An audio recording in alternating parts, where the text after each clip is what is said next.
Ok, comment ça va la famille? Vous avez tous passé un bon week-end?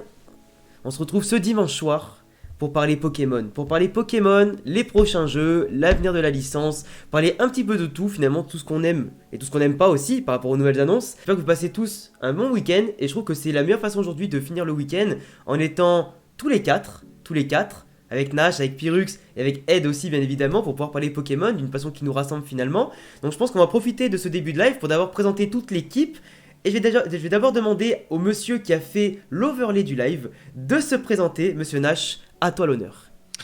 Bah salut, moi c'est Nash Inside, streamer Pokémon, Shiny Hunter. Je fais un peu de tout, mais j'aime surtout Pokémon et puis surtout Shiny Hunting, j'adore ça, c'est trop bien. Puis voilà, tout simplement. Puis ouais, du coup j'ai réalisé l'overlay d'Alex, pour Alex du coup, parce qu'il avait pas trop le temps de le faire. Ça me fait toujours plaisir, un plaisir d'être invité sur ce stream. Moi c'est toujours un plaisir à partager de t'avoir avec moi, ça fait déjà depuis très longtemps qu'on se connaît avec Nash, depuis même quasiment nos débuts à tous les deux sur YouTube. Et donc du coup c'est vrai qu'entre dans ces 4 années ou 5 années qu'on se connaît, on n'a pas pu faire beaucoup de choses ensemble. Comme lui il est beaucoup basé sur le Shiny Hunting et tout ça. Mais ça me fait quand même plaisir d'avoir des styles de débat comme ça sur Twitch ou YouTube. Et pour faire venir en tout cas mes potes en tout cas de longue date maintenant de YouTube et Twitch. Pareil, quand on parle de potes forcément pareil, on va parler de Monsieur Pyrrhux qui est aussi ici, que les gens connaissent un peu trop maintenant sur la chaîne Twitch ou YouTube. C'est vrai, c'est vrai. Après, comment ça va? Après moi j'ai un espèce d'antécédent tu vois à Pokémon, parce qu'il faut savoir que j'ai commencé donc il y a longtemps hein, sur YouTube avec du Pokémon, du contenu uniquement Pokémon. Et petit à petit je suis passé du côté manga, du côté React, du côté plus émotion on va dire. Mais j'ai toujours gardé à côté de moi tout ce qui a fait l'essence de ma chaîne. Hein.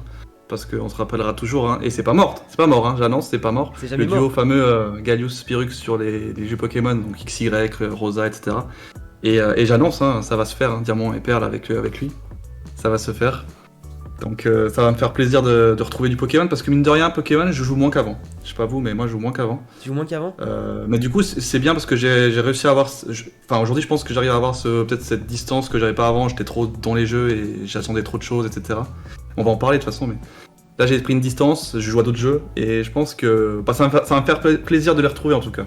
C'est intéressant ce que tu dis, c'est intéressant. D'ailleurs on pourra en parler, d'ailleurs au début du débat, je pense que ça peut être cool. Et du coup, pour terminer le casting, d'ailleurs je rappelle que mes modérateurs normalement mettront les liens de la chaîne Twitch de chacun, et leur chaîne Twitch aussi, et votre chaîne YouTube aussi. Comme ça vous pourrez simplement retrouver nos collègues sur leurs réseaux respectifs, et voir un petit peu ce qu'ils proposent bien évidemment en termes de contenu quoi. Nous avons pour terminer le casting Monsieur Ed Layton qui n'a pas sa caméra mais qui sera quand même présent aujourd'hui. Comment ça va poto? Ouais ça va tranquille, oui moi effectivement je suis pas trop streamer d'habitude donc j'ai pas la caméra encore. Donc je fais des vidéos sur YouTube autour des jeux vidéo et majoritairement Pokémon. Et mes vidéos donc elles tournent autour de tout ce qui est aujourd'hui en tout cas ça tourne autour de tout ce qui est contenu inutilisé, bêta, prototype. En gros je pète des jeux et j'essaye de trouver des trucs un peu inédits qui sont dedans. Il fouille tout. Et Nash il est mort de rire, on sait pas pourquoi il se tape une gigabarre de son côté, je comprends pas. C'est rien. Je sais, je suis drôle. Il y a un privé joke là-bas, là je sais pas ce qui s'est fait comme délire. T'as Pyrrhux qui sort des gros sourires depuis tout à l'heure, ça me fume. Laissez-moi tranquille. Non ça. Oh putain, en tout cas, on a un casting aujourd'hui les gars. Un petit casting de malade pour parler Pokémon forcément. Ouais. Et écoutez, ce qu'on va faire, c'est qu'on va commencer aussi par faire un petit tour de table, j'allais dire table ronde dans ce stream. Vous allez me dire chacun quelle est déjà la génération que vous préférez, déjà, parmi les 8 qui existent, celle que vous aimez le moins, avec éventuellement des arguments si vous en avez quelques-uns. Et après, on pourra parler notamment de ce on pourra rebondir sur ce qu'a dit Pyrrhux, c'est-à-dire est-ce que vous jouez vraiment beaucoup à Pokémon, ou est-ce que du coup, depuis une génération particulière, vous y jouez moins, vous avez peut-être pris moins de goût à jouer. Donc du coup, Nash, à toi l'honneur. Déjà pour commencer, moi ma génération préférée ça a toujours été la 4ème génération. J'ai commencé avec la 3ème, si on prend en compte Pokémon Rouge Vert Feuille, vu que c'est issu de la 3ème génération du coup. Mais je suis véritablement tombé amoureux de la licence à partir de Pokémon version Platine. C'est là où j'ai vraiment adoré la licence. Et c'est clairement la génération sur laquelle je suis celle que j'aime le plus, quoi. Il y a clairement pas de soucis. Après j'ai beaucoup plus de mal sur les versions qui sont plus récentes, c'est-à-dire à partir de XY, la transition entre la DS, la génération 3DS en gros. Soleil et Lune étant l'épisode que j'ai le moins apprécié, mais voilà, à part ça, j'aime toujours cette licence et j'ai aucun souci avec. Côté nostalgie, je joue énormément bien sûr. Et même si les jeux sont, on va dire, un peu moins qualitatifs que les anciens, ça n'empêche pas que j'ai aucun souci avec cette licence actuellement, quoi. Je pense que j'ai fait le tour à peu près. C'est. Ok. À toi, Pyrrhux, du coup. Pour mon cas, c'est la deuxième génération que je préfère. En tout cas, je suis tombé amoureux à l'époque sur Crystal. Et du coup, j'ai beaucoup aimé aussi par la suite le remake Heart Gold de Soul Silver. Forcément. Et la génération que j'ai moins aimée, alors ça va faire un peu débat, mais c'est pas grave, c'est la 5G. Noir et Blanc 2, etc. Et j'ai pas été réceptif à l'univers que ça dégageait, malheureusement, parce qu'il y a quand même pas mal de choses dans ces jeux. Il y a pas rien, c'est pas du vide. Mais j'ai pas été réceptif, comme si c'était un petit peu une série de jeux à part. Je sais pas. Et même si je suis un peu d'accord avec Nash, les séries récentes, ouais, c'est limite. C'est comme si j'arrive plus à rentrer dedans comme avant. Même si moi, personnellement, XY, j'avais beaucoup aimé par contre. Mais après XY, c'est vrai que j'ai un peu aussi eu du mal. Mais voilà. D'accord, ok. Parfait. C'est vrai qu'on a déjà des avis assez différents. En tout cas, pour la 5G, je te rejoindrai dessus, mais je donnerai mes arguments après. Ed, à toi. Alors du coup, moi j'ai commencé Pokémon donc avec la première génération sur la version bleue. Et je dirais que ma génération préférée c'est la 4ème. C'est celle... bon, j'ai tout fait, hein, du coup j'ai joué à toutes les générations qui la précédaient. Mais je sais pas, la 4ème je la trouve beaucoup plus... Je la trouve complète en fait. Alors elle a des défauts, mais je trouve qu'elle a énormément de qualité. Et après ça... Pour moi, en tout cas, pour moi, le sommet de Pokémon, c'était la 4G. Et comme dit Pyrrhux, sur la 5G... Alors moi, après coup, la 5G, je l'apprécie quand même. Mais j'ai la sensation que ils se sont dit, on a atteint des sommets avec la 4G, il faut à tout prix faire quelque chose de différent, sinon on va se casser la gueule. Et c'est pour ça, à mon avis, que la 5G, elle divise beaucoup. C'est que ils se sont dit, on va partir sur un truc complètement différent. Sinon, on va jouer dans la cour de ce qu'on a fait avant et ça marchera pas, quoi. Et je dirais que la génération que j'aime le moins, alors c'est un peu compliqué parce que moi je ne joue plus à Pokémon actuellement. La dernière génération que j'ai faite, c'était la 6ème avec X et Y.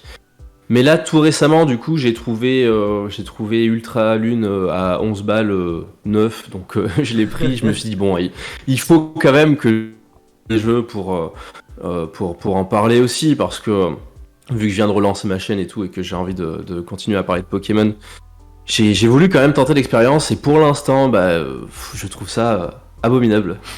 Donc je dirais que je peux pas avoir un avis hyper construit encore là-dessus, mais...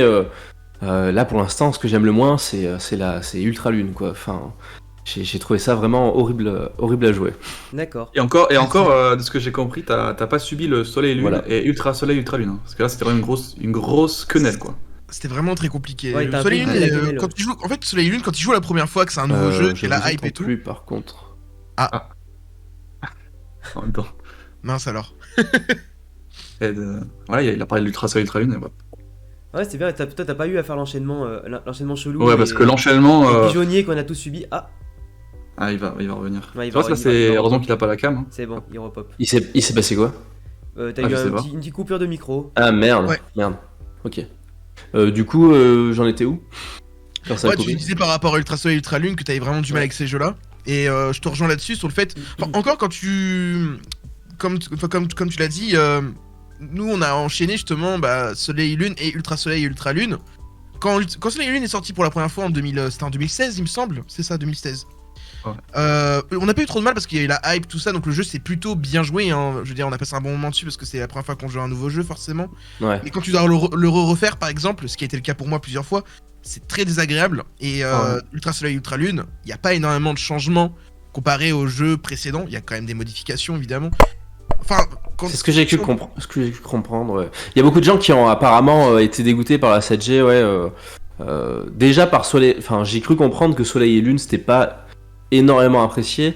Et Ultra Lune apparemment c'était un DLC. Alors moi je sais pas vu que j'ai attaqué directement dessus, mais apparemment c'était un peu indigeste de passer sur les deux. Clairement, Ultra Soleil Ultra Lune, le début est quasiment identique à Soleil et Lune. C'est que vers la fin vraiment où on a des changements et le post-game qui est un peu différent avec Ctrl-C, Ctrl-V, l'arc Rainbow Rocket, tout ça quoi. Mais clairement, le 3/4 du jeu c'est identique à Soleil et Lune, il n'y a pas réellement beaucoup de changements, tu vois. Quelques petites modifications, il y a des nouveaux Pokémon. Il n'y a pas le délire des légendaires dans Ultra Soleil Ultra Lune qu'il n'y a pas dans le Soleil Lune. J'ai vu qu'il y avait quelques ultra chimères apparemment. Ouais, il y avait ça. Il y a les ultra brèches, tout ça, Puis la douille, c'est qu'ils ont vendu ça aussi sous 2 versions. Alors que les versions complémentaires, à la base, c'était une version. Noir et Blanc 2, ils les ont vendus sous 2 versions et il y avait vraiment une nouvelle aventure. Et je pense que du coup, les gens, ils s'attendaient à ce que Ultra Soleil et Ultra Lune, ça soit dans la même veine. Noir et Blanc 2, elle a clairement été déclarée comme suite à Noir et Blanc. Clairement, ça se déroule 2 ans plus tard, 2 ans après, du coup, le héros principal de Noir et Blanc qui a défait Gatis. Et dans le 2, on suit une autre histoire, justement. Parce que là, c'est la même chose, quoi. Et tu rajoutes un petit là, c'est vraiment... Il n'y a pas de... Clairement, c'est pas une suite, c'est vraiment... On démarre... c'est comme si c'était un arc parallèle. C'est vraiment... Il n'y a pas de gros changements. Clairement, c'est ça. Moi, tu vois, pour ma part, pour la 7G, j'avais eu déjà une grosse perte de hype. Parce que moi, ma génération préférée, c'est la 3G. Moi, la 3G, ON, je la défends contre Mont et Merveille. Vraiment, Pokémon Ruby, Saphir et Émeraude. J'ai eu une claque, mais d'amour, vraiment, pour cette région. Pour, tu sais, les petites features, pour l'ambiance, les musiques, les Pokémon aussi. Enfin, j'ai vraiment une claque d'amour pour ces jeux-là, cette région-là. Même encore aujourd'hui, même si la 4G dans ma tête, ça se bat pour savoir vraiment qui est la top 1, la top 2, tu vois. Mais je pense que la 3G quand même, par rapport plus à la nostalgie. Mais celle qui m'a fait arrêter Pokémon, je rejoins Pyrrhux, moi c'était la 5G. J'ai joué à Noir et Blanc. Alors pour ma défense, j'ai pas fait, je le dis tout de suite, j'ai pas fait Noir et Blanc 2, je les ai jamais fait. Mais je pense qu'un jour je les ferai en live. Je le ferai en live un jour, promis. Faudrait clairement que tu les fasses, parce qu'ils sont vraiment bons. Mais en fait, Noir et Blanc, le problème, c'est que je t'explique. Et pourtant, moi, je suis quelqu'un que quand j'achète un jeu, encore plus à une époque où t'as pas beaucoup d'argent, que tu l'achètes, ça te coûte 45 balles, tu te dis, je vais quand même le finir, tu vois. Tes parents, ils sont pas contents quand ils t'achètent un jeu et qu'en plus, tu le finis pas. Et tu dis, c'est Pokémon, donc je vais quand même le finir, je vais connaître le Pokédex par cœur pour pouvoir en parler avec mes potes et machin. Mais vraiment, Noir et Blanc, c'est la première fois de ma vie que ce jeu, j'ai tenté 3 fois de le faire. J'ai arrêté 3 fois à peu près au même moment. Parce que j'arrivais pas à rentrer dans l'univers, j'arrivais pas à me plaire dans le style graphique, j'arrivais pas à me plaire avec les Pokémon qu'on me donnait, j'ai trouvé moche. Mais vraiment, par contre, j'ai adoré le fait qu'ils prennent le risque de pas avoir d'autres Pokémon d'autres régions, tu vois. C'était vraiment un Pokédex qui repartait 5G tout neuf, etc. Mais pour moi, j'avais pas cet amour, cette connexion, j'avais pas même l'ambiance générale, tu vois, j'arrivais pas à rentrer dedans. Et il y a eu un truc qui me mettait mal à l'aise, et du coup j'ai essayé 1 fois, 2 fois, 3 fois à différentes époques de ma vie, et à chaque fois ça a pas matché. Et pourtant, ça reste Pokémon dans le fond, tu vois. Et je trouve ça, à côté de ça, c'est marrant. De quoi ? Je trouve ça quand même assez marrant parce que si tu veux, à l'époque, oui, je me souviens très bien, pas mal de personnes étaient très mécontentes. Justement, à la sortie de Noir et Blanc, de savoir qu'il n'y allait pas avoir les anciens Pokémon durant ton aventure principale. Ouais. Les anciens Pokémon pouvant être débloquables justement après la ligue. Et c'est assez drôle de savoir ça parce que du coup, je veux dire, à l'époque c'était pas le cas, on avait vraiment plus de 150 nouveaux Pokémon exclusifs. Moi je trouve ça génial, personnellement, je suis de l'équipe qui trouve ça absolument incroyable que voilà, c'est un nouveau vent frais dans la série. C'est aussi une prise de risque de la part de Game Freak d'avoir fait ça. Mais aujourd'hui, j'ai l'impression que c'est totalement le vent inverse, quoi. On aimerait trop avoir justement des jeux où on a justement que des nouveaux Pokémon et qu'on redécouvre une région. Parce qu'aujourd'hui, justement, le côté trop nostalgique qui est appuyé sur la première génération ou les autres générations est trop mis en avant et ça énerve de plus en plus les fans. Et à l'époque, je me souviens que c'était justement totalement l'inverse, quoi. En fait, le problème, je pense, c'est que Noir et Blanc, c'est les versions qui ont été les moins vendues. Et j'ai l'impression qu'ils se sont pris une claque un petit peu parce que effectivement on a beaucoup critiqué la 5G et ils se sont dit merde, on va refaire ce qu'ils aimaient avant et on va arrêter de faire des trucs de se casser le cul, tu vois. Et c'est pour ça que XY est très très poussé justement sur énormément, il y a énormément de références à la première génération. Moi j'aime pas du tout c'est ça, sans compter qu'il y a plein d'anciens Pokémon évidemment de cette région. D'ailleurs, XY, je sais pas si c'est la région où il y a le moins de nouveaux Pokémon. Ouais, c'est ça, je crois qu'il y en a 70 mais tu sais que ou 80. Non, mais il y a les mégas après. Ouais, les mégas, mais les mégas, c'est centré sur la rangée d'ailleurs. Ouais, mais c'est pas des. C'est un jeu qui m'a fait racheter carrément une 3DS. Enfin, au début, j'avais pas la 3DS, moi j'avais même la PS Vita à ce moment-là. Et je m'étais dit, putain, la 3DS et tout ça, il y a quand même Pokémon XY. Moi j'étais en train de sécher tous les jeux de la PS Vita que je pouvais trouver sur le store US, etc. Parce qu'en Europe on en avait pas tellement une fois que t'avais fini les blockbusters. Et là je me suis dit, Pokémon XY, quand même, ça claque et tout. Kalos, c'est intéressant, calque un peu sur la France et tout. Mais les Pokémon étaient plutôt beaux, tu vois. Moi, j'ai vu Amphinobi, j'ai fait le fanboy, j'ai craqué direct. Du coup, j'ai acheté une 3DS, j'ai acheté le jeu. J'ai repris un amour pour Pokémon. Alors, je vais pas dire un amour similaire à ce que j'ai connu quand j'étais gosse, avec la 2G ou même des fois avec des remakes, tu sais, que Heart Gold Soul Silver. Mais la 6G, j'ai eu un feeling qui était très très bon. Franchement, j'ai même passé du temps des fois à faire un peu de stratégie, à brider un petit peu les Pokémon, enfin, tu sais, à vraiment essayer de créer des trucs et tout ça, à m'y intéresser à toutes les features. Sauf les shiny, par contre, tu m'en voudras pas, Nash. Mais sinon, à part ça, franchement, j'ai passé beaucoup de temps. Et la seule chose que j'ai pas apprécié dans la 6G, c'est le fait qu'il y ait des zones que normalement tu aurais pu visiter, que tu aurais dû explorer, et malheureusement te les ferment pour une raison je ne sais pas laquelle, et limite t'aurais pu croire que ce serait un DLC ou une mise à jour, mais non, on t'a fermé les lieux à tout jamais, bonjour au revoir, tu fais ton jeu en 8 heures montre en main, et tu passes à autre chose. Et derrière on a eu Soleil et Lune qui là encore une fois un peu comme la 5G mais m'a mis une claque à droite et à gauche pour me fesser la tronche en mode bah non bah c'est bon, la hype sur Pokémon tu peux revenir comme t'étais avant. Là on refait un jeu qui n'est pas excellent, mais si le système d'épreuve j'ai trouvé ça marrant parce que ça m'a fait un peu penser aux îles Orange, tu sais, dans l'animé. Mais de l'autre côté, on pousse pas le délire jusqu'au bout. Et c'est ça qui est dommage. Pour moi, je trouve que le délire Soleil et Lune, c'est un délire qui n'a pas été assumé jusqu'au bout pour contenter autant les anciens fans que les nouveaux. Et derrière, on te sort le réchauffé Ultra Lune, Ultra Soleil et Lune, histoire de te faire passer encore une fois pour un pigeon. Et après, voilà. Après, j'ai re-été en amour pour Pokémon avec la 8G, où là, vraiment, épée bouclier, je l'ai quand même bien poncé, etc. Mais pour moi... T'as bien kiffé épée bouclier. T'as bien kiffé? Ouais, j'ai bien kiffé, même si par contre le coût des DLC, bah, j'ai gueulé sur Twitter à l'époque, le coût des DLC à 30€ pour 10 heures de gameplay, moi ça m'avait saoulé. Et j'espère qu'on ne se fera plus jamais avoir comme ça. Moi je suis pas réellement de cet avis-là, je préfère largement qu'on ait un DLC sur ce jeu-là, qu'on aurait eu tout simplement une version... Bien sûr. Genre épée 2 ou bouclier 2 tu vois, par exemple. Un peu à l'instar de... Après ça existe comme Animal Crossing, ils font des mises à jour gratuites et après, du coup ils ajoutent des Pokémon. Mais après pour le coup la mise à jour payante 30€, c'est sur du coup bah on a eu 2 DLC, du coup on a eu les Couronneige et on a eu Isola Armure. On a quand même eu beaucoup de contenu additionnel, beaucoup des ajouts de nouveaux Pokémon qui n'étaient pas présents sur la région de Galar. Du coup on a eu forcément des nouveaux objets, des nouvelles fonctionnalités. On a eu du coup les expéditions de Diamex. Je trouve que ça vaut quand même son prix et je préfère largement ça que personnellement qu'une nouvelle version bien sûr. secondaire qui nous aurait coûté 60 balles et on aurait eu tout simplement juste ces 2 trucs là en plus quoi, et quelques petites voilà, des moi il y a un truc qui passe ils pas de mon peuvent côté. plus se le permettre de toute façon, je pense, de faire des versions complémentaires aujourd'hui. Franchement on est à l'ère des DLC.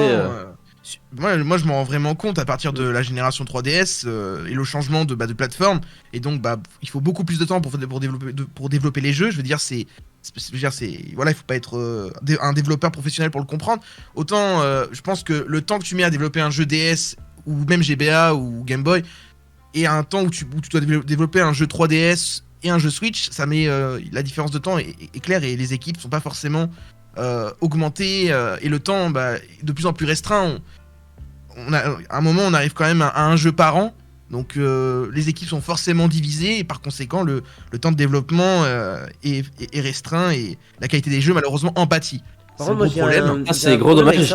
Moi vraiment le meilleur exemple ça a été épée bouclier. Je suis désolé par rapport à ça, mais je trouve que ce jeu il est pas fini. Il y a des choses qui sont pas finies dans ce jeu. Mais c'est pas le seul jeu pas fini. Enfin moi j'ai eu cette sensation sur X et Y. Y aussi. X et Y c'est une génération qui n'est pas terminée. Elle n'a même pas eu de version complémentaire. Le sud, il est où le sud? Il est où le sud? Il y a des comme tu disais, alors je m'en rappelle plus très bien parce que ça fait un moment, mais il me semble qu'il y avait une histoire avec un train. Il devait y avoir des endroits qui auraient dû être débloqués et qui ont jamais été avec les usines là aussi, là, les arbres, tu peux descendre normalement maintenant. Ça avait été le cas apparemment. Alors je suis pas totalement sûr de ça, mais il me semble qu'ils avaient bien pour projet de faire une version Z complémentaire à XY pour avoir probablement le sud de Kalos. Mais apparemment ça a été annulé, suivant peut-être un manque de temps ou quoi, et ils se sont peut-être focalisés sur la sortie de Soleil et Lune. Moi j'ai l'impression que Game Freak a la pression, alors ça doit être The Pokémon Company qui doit foutre la pression, enfin j'en sais rien, mais j'ai l'impression qu'ils ont la pression et du coup ils peuvent pas faire leur jeu correctement, ils sont obligés de rusher, de pas forcément amener des nouvelles choses toujours très intéressantes, ou en plus ça reste une équipe assez restreinte. Comme l'a dit Bribri dans le chat, c'est une équipe qui a été forcément plus augmentée. Hein. En même temps, ils étaient carrément obligés, je pense, de l'augmenter parce que voilà, on doit développer sur une console qui était forcément plus puissante et plus récente. Forcément, les équipes sont augmentées, mais je trouve qu'elles ne sont peut-être pas suffisamment pour la licence qui est Pokémon. Mais moi, par contre, j'ai une remarque sur ça. On compare par exemple à une licence comme Zelda qui a une bien plus grosse équipe. Aujourd'hui, ce qu'il faut, c'est que Pokémon se fasse racheter, Game Freak se fasse racheter par Nintendo et on aura des vrais jeux, c'est tout. Ils ont clairement trouvé une solution qui est, je trouve, assez intelligente, c'est d'avoir sous-traité par exemple d'autres jeux à d'autres studios. Par exemple, le meilleur exemple, c'était Pokémon Devs par exemple, qui a été sous-traité à Ilka. Bien sûr, qui est toujours supervisé un petit peu à côté par les équipes de Game Freak, hein, notamment Masuda qui participe au projet. Et du coup, Game Freak a pu entièrement se focaliser sur le développement de Legend Arceus. Et ça, je trouve que c'est déjà un bon pas en avant.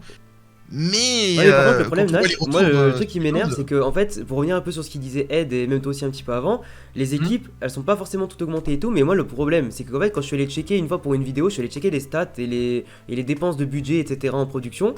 Zelda Breath of the Wild, et là, je demande au chat et à tout le monde. A votre avis, Zelda Breath of the Wild, il a coûté combien à faire pendant les années de production avant 2017 ? En millions. C'est communiquer les chiffres pour le développement d'un jeu vidéo comme ça. Ouais, tu peux les trouver. Chez Nintendo. Ouais, tu peux les trouver. Il a coûté combien à votre avis ? En millions, je parle. Hein. Je n'ai absolument aucune idée. Il a coûté. Un million, un petit million. Il a coûté 40 millions à construire. 40 millions en production. Et c'est pas énorme. Hein. Ou 40 ou 55 millions, un truc comme ça. Et entre 40 et 50 millions. Ah, mais ça me choque pas non plus. Et Pokémon épée bouclier, il a coûté 20 millions. Donc je vous laisse. C'est normal, on parle pas du même. Oui, mais c'est la même chose. Hein. Outre ça, le budget, ça dépend vraiment pour le coup à des équipes. Mais moi, c'est surtout ce qui est le plus important. C'est pas forcément le budget qui est alloué, mais surtout le temps qui est alloué. Quand on compare le temps de développement sur Breath of the Wild, qui a duré des années, clairement, au point même que le jeu a été repoussé d'année en année, hein, jusqu'à qu'il sorte en 2017.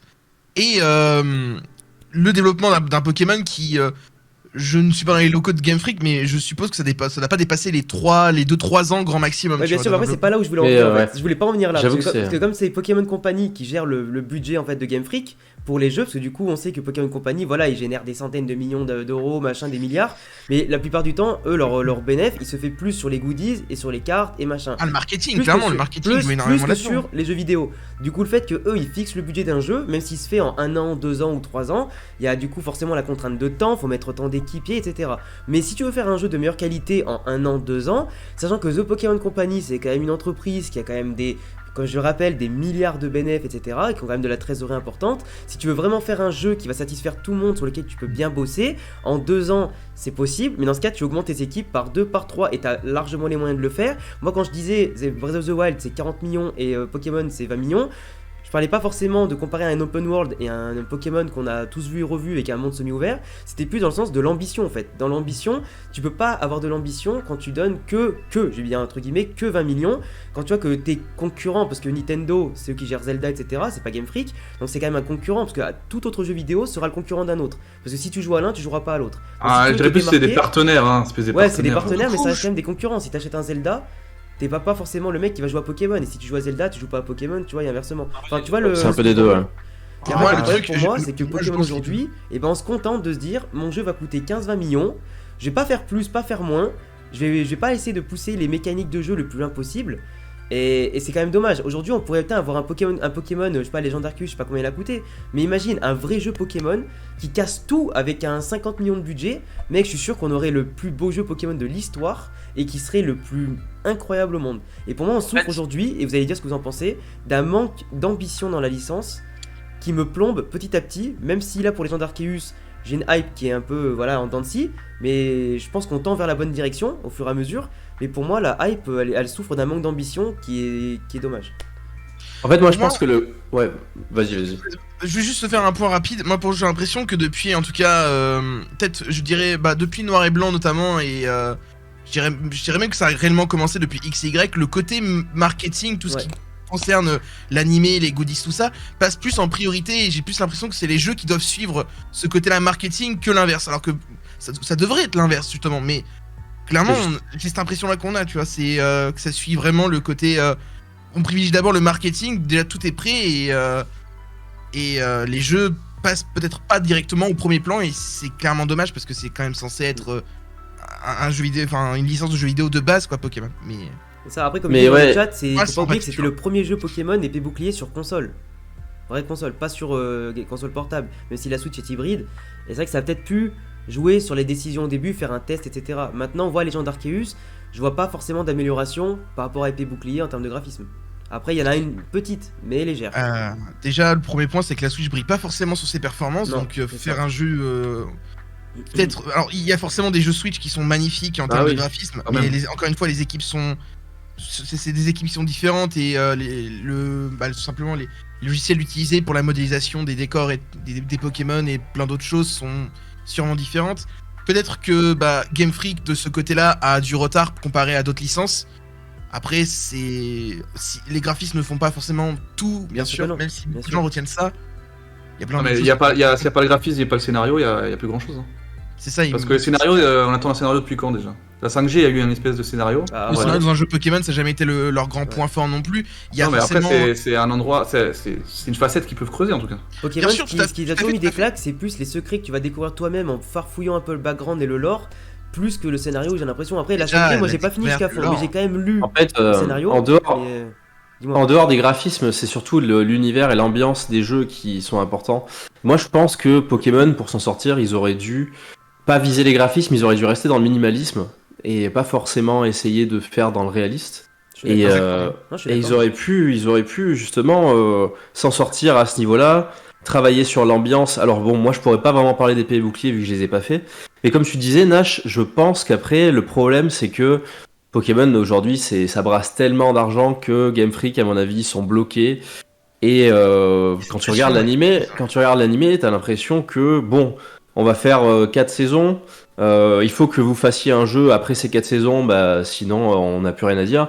J'ai l'impression qu'ils sont trop bloqués pour pouvoir proposer justement quelque chose déjà de neuf. Ce serait trop risqué de proposer quelque chose de nouveau qui casse un peu ce qui s'est déjà fait. Le meilleur exemple, ça a été par exemple quand l'Adepts va sortir dans 2 semaines, ils ont déjà prévu un arc spécial pour l'animé de Pokémon Journey, je crois que ça s'appelle comme ça l'animé.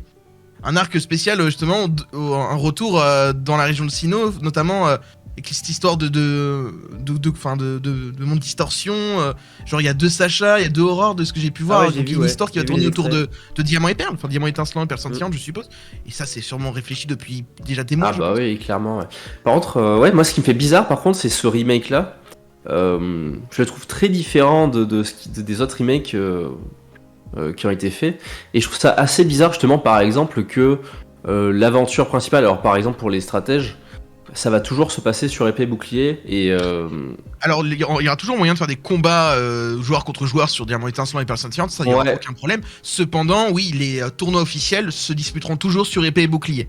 Ça va pas être les nouvelles versions en fait, entre guillemets. C'est exactement ça en fait. Les combats, les tournois officiels, le VGC, c'est ça je pense, le VGC, se disputera toujours sur Pokémon épée et Pokémon bouclier. D'ailleurs ça a fait gueuler parce que c'est dommage quoi. C'est clairement les délaisse, on les délaisse. Ouais, c'est. Et j'ai l'impression qu'ils jouent dessus. Je me demande d'ailleurs s'il y aura les nouveaux, les Pokémon des générations suivantes dans le remake. Je sais pas si ça a été annoncé ou quoi. Malheureusement, non. Le Pokédex s'arrêtera à 493 pour. Ouais. C'est vraiment. Ouais, donc c'est assez étrange. Ouais, c'est de Tortipousse, de Tortipousse jusqu'à Arceus. Hein. Ça s'arrêtera là et il n'y aura pas d'autres Pokémon ajoutés. En tout cas, à ma connaissance, puisque je n'ai pas eu les jeux entre les mains. Même si actuellement. Sans feature, sans nouvelle map, sans nouvelle route, sans oui, pardon, de Bizarre Arceus du coup. Pardon, excuse-moi. Sur le Dex régional. Je sais pas si ça a été confirmé que ça s'arrêtait à 493. Alors, il me semble qu'il y a Nymphalie par exemple dans le jeu, de ce que j'ai pu comprendre. Pas sûr. Mais apparemment, il y aurait Nymphalie dans le jeu, il y a le type fée donc. Par contre, s'il y a Nymphalie, il y a forcément les autres Pokémon. Ou alors c'est il y aura pas tout, il y aura une sélection. Sûrement quelques Pokémon qui pourront peut-être passer dans ces jeux-là. Les évolutions, les nouvelles formes potentielles. Par contre, c'est. C'est ça, si c'est le cas, c'est une erreur quoi. Enfin. Il y aura sûrement certains Pokémon qui seront transférables, oui, effectivement, mais pas tous. Il y aura sûrement pas beaucoup de Pokémon qui seront pas dedans.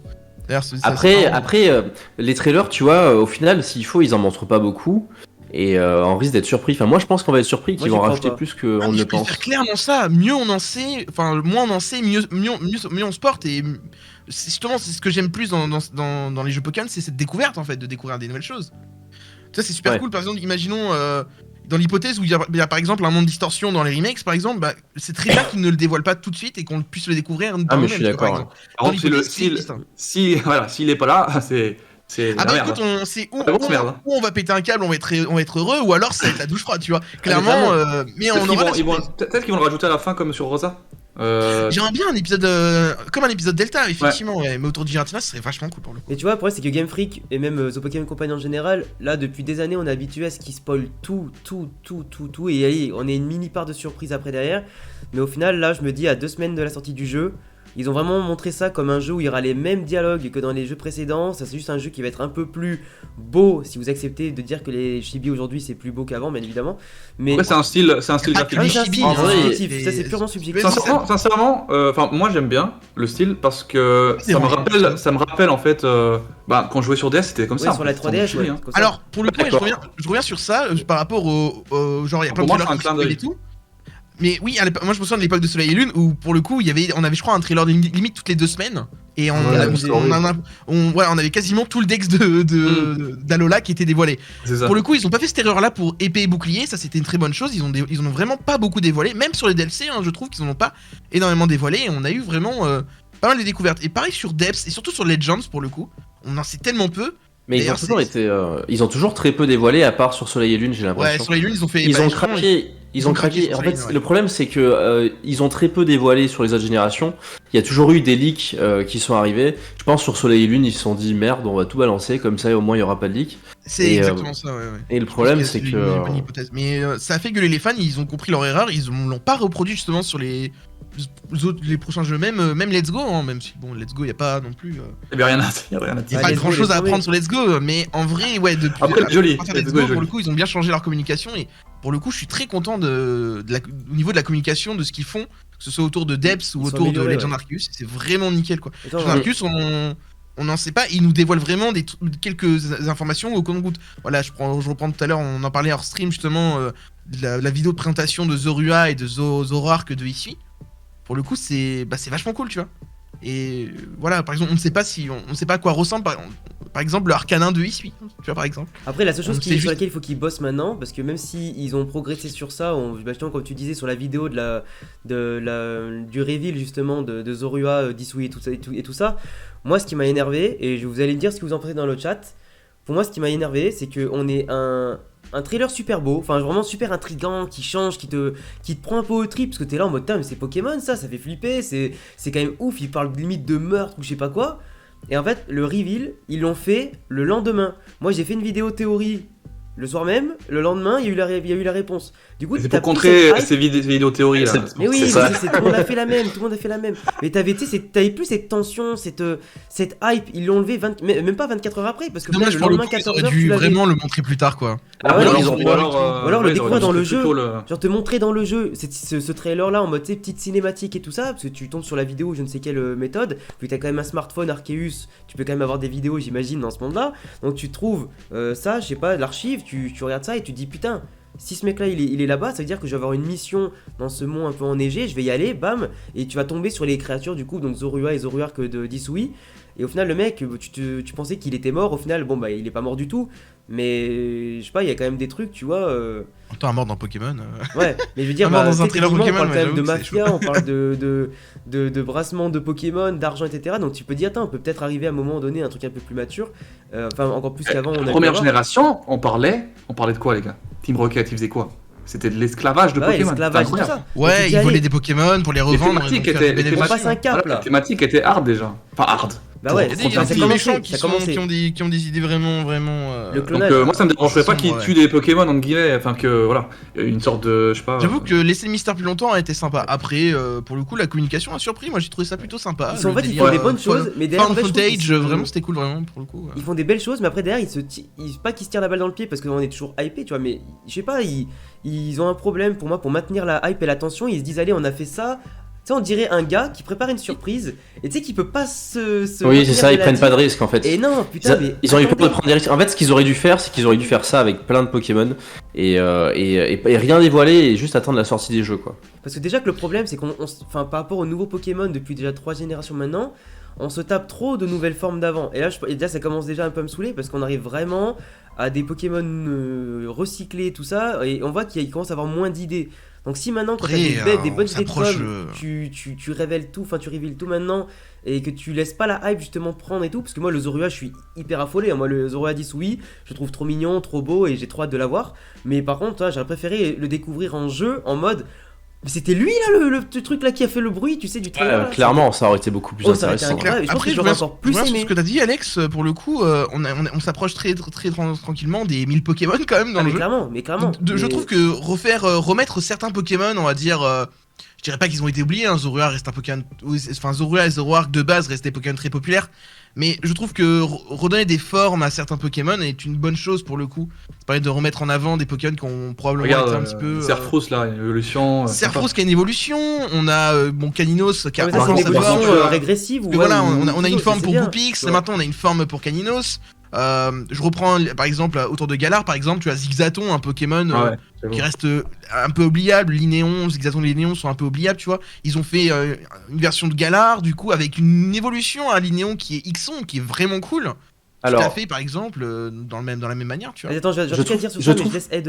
Vas-y. Ouais, je trouve que le problème des formes alternatives, c'est qu'ils les ont mal amenées et qu'elles sont trop liées à une région. Ils auraient dû faire des formes alternatives qu'on peut trouver ailleurs. Et le problème, c'est que là, t'es sur Soleil et Lune, tu passes à une autre génération, on n'en a plus rien à foutre. Et c'est un bordel monstre parce que t'as des formes, t'en as d'autres de telle région. Tu sais pas, enfin, pour moi, c'est un petit peu trop brouillon et en plus, ça concerne que certains Pokémon et beaucoup de Pokémon de la première génération d'ailleurs, j'ai l'impression. Ah oui. Et en tout cas, dans Soleil et Lune, c'était ça. C'est sûr. Dans Soleil et Lune, quasiment. Je trouve que c'est trop le bordel à ce niveau-là. Tu vois, pour te rejoindre, moi il y a un truc qui m'avait saoulé, et en fait c'était Pokémon Épée Bouclier et le DLC, et c'est une des principales raisons pour lesquelles les DLC j'ai pas aimé, enfin pas que j'ai pas aimé, mais ça m'a un peu saoulé de payer 30 balles pour ça, c'est qu'en fait les nouvelles formes, c'est pas la forme du sujet que je critique, c'est plus le fond en fait, le fond de Pokémon. Et quand je parlais de Fainéantis tout à l'heure avec le budget tout le bordel, c'est là aujourd'hui pareil, on a un problème de fond dans le travail du lore de Pokémon. Pourquoi on va t'amener ça et pas ça? Par exemple, une nouvelle forme, tu peux dire tel Pikachu il prend telle forme ou l'autre il prend telle forme parce qu'il a bouffé tel fruit pendant question d'alimentation, parce qu'il a fait ci, parce qu'il a fait ça. Là aujourd'hui on te donne une nouvelle version juste parce que il y a un changement climatique. Moi ce qui m'a saoulé, c'est par exemple Articodin, Sulfura et Lecteur de Galar. Ces Pokémon là n'avaient pas lieu d'exister, sauf si tu me ponds une excellente raison, et la seule raison qu'ils ont trouvé à dire c'est changement climatique. À un moment donné, tu me sors des Pokémon légendaires qui sortent du trou du cul du monde et tu trouves pas une autre excuse. Non mais à la limite tu me sors qu'ils ont bouffé le fruit de l'arbre toute leur vie. En plus l'arbre de Galar là. Ah le fruit du démon là, ça marche bien. C'est ça qui a permis leur transformation du moins. Bah même pas, on t'en parle même pas de fruits. Je suis d'accord sur ce point là, effectivement les Pokémon régionaux on va dire, les Pokémon qui ont changé de forme sur les régions je trouve ces idées vraiment bonnes, mais peut-être pas suffisamment développées pour le coup. Bah ouais, amène-moi une vraie raison. On peut retrouver ces Pokémon-là dans d'autres régions que les régions de base. Quoi. Ce qui est cool, c'est de laisser ces Pokémon-là uniquement dans leur région de base, tu vois, par exemple. Tu vois, Alola, je trouve que c'est normal que tu me sortes qu'il y ait une région, que le climat influe, parce que c'est vraiment une île, enfin vraiment une région tropicale pour le coup. C'est chaud. Mais me sors pas que... Chaud. Ouais, une chose. Je trouve qu'ils peuvent céder. Je suis espagnol, ok. Je rentre dans des fautes de français. Moi je suis pas d'accord non plus avec Articodin et tout ça. En fait le problème c'est que c'est devenu complètement incohérent. La facilité par rapport à ça, tu vois. Et même ils suivent le même délire avec Isui quoi. C'est-à-dire que vraiment ça devient. À la base c'était un concept que je trouvais cool dans Soleil et Lune, tu vois, des Pokémon régionaux qui étaient inédits, qui avaient des nouveaux types et tout, c'était très sympa. Mais ils ont suivi le même délire avec Galar et là ils suivent le même délire avec Isui. Donc j'ai l'impression que c'est vraiment de la facilité pour eux, tu vois, de créer des nouvelles formes. Ça montre un manque de confiance pour les nouvelles générations et ils se rattachent trop aux anciennes, quoi. C'est ça. Je trouve qu'il va falloir peut-être un jour faire un virage, un total virage et vraiment... Et pour les formes... C'est dur d'inventer des nouvelles formes, je pense aussi. Tu peux créer des évolutions à certains Pokémon, par exemple la Serfros qui évolue, qui a une évolution, je trouve ça très sympa, par exemple. Il y a Hachicutter, ouais. Hachicutter, ouais, bon... Je suis pas très fan du Pokémon, mais par exemple le Bargantua qui va évoluer en Paragruel par exemple, je trouve ça cool, les évolutions à certains Pokémon, je trouve ça sympa. Surtout dans des nouvelles régions, c'est plutôt cool. Les formes après sur Isui, ce que j'aime bien vu qu'on part dans le passé, moi ça me choque pas qu'il y ait eu des formes par le passé différentes d'aujourd'hui. Parce que Pour le coup, c'est très très bien. c'est un petit peu comme l'évolution des dinosaures. À l'époque, il y avait beaucoup plus d'êtres vivants, tu vois. Certains Pokémon qui ont totalement disparu, effectivement. Et voilà. Donc moi, ça me va, du coup. Mais c'est vrai que pour du coup, Galar, par exemple, je vois pas pourquoi ils ont voulu faire des formes spécifiques pour Galar. Alors que pour Alola, c'était à peu près expliqué. Le fait que c'était des tropicales, etc. Tu vois, notre coco, c'était incroyable, je trouve. Ça lui va parfaitement bien. C'est parfait. Mais c'est vrai qu'après, faire du copier-coller, du coup, on se dit, nouvelle génération, on rajoute des Pokémon comme ça et on reprend les anciens parce que de toute façon, ils kiffent ça fait un peu du fanservice aussi. En plus, il y a le problème, c'est que ça met une grosse incohérence, quoi. Il me semble que la 4G, il me semble que la 4G que Sino, et je sais plus si. Enfin, Elio, il est dans le chat, il pourra peut-être me confirmer, ou toi, Ed, tu pourras peut-être me confirmer. Il me semble que la 4G a quand même, par exemple, plus de liens avec la 2G qu'avec la première, par rapport à une connexion Sino-Johto. Oui, une grosse connexion entre la 4G et la 2G. De Johto. Moi, je miserais, et je le dis en live, je mise vraiment sur une nouvelle forme d'Oursaring, qui je pense sera arrivée, parce que j'ai remarqué en gros que les Pokémon, tu sais, les Pokémon que l'on voit là, je me rappelle plus, les Pokémon gardiens ou je sais plus quoi là, tu sais, comme le insécateur justement. Plus sur Saring, il me semble. Et ben en gros, ils ont chacun un lien avec une sorte de CS, tu vois, les CS coups pour le insécateur, etc., trucs comme ça. Et il se peut que l'Oursaring arrive pour tout ce qui est éclatroc, force, et trucs comme ça.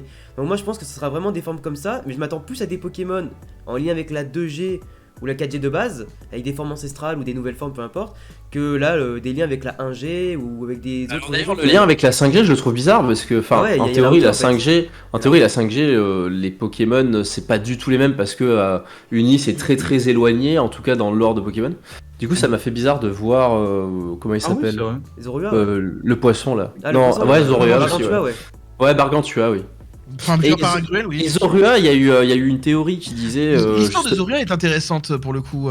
Avec les mythes qu'on trouve justement dans la bibliothèque qui disait qu'il y avait un Pokémon qui prenait forme humaine en gros. Enfin tu sais qu'il enlevait sa peau et qu'il redevenait humain.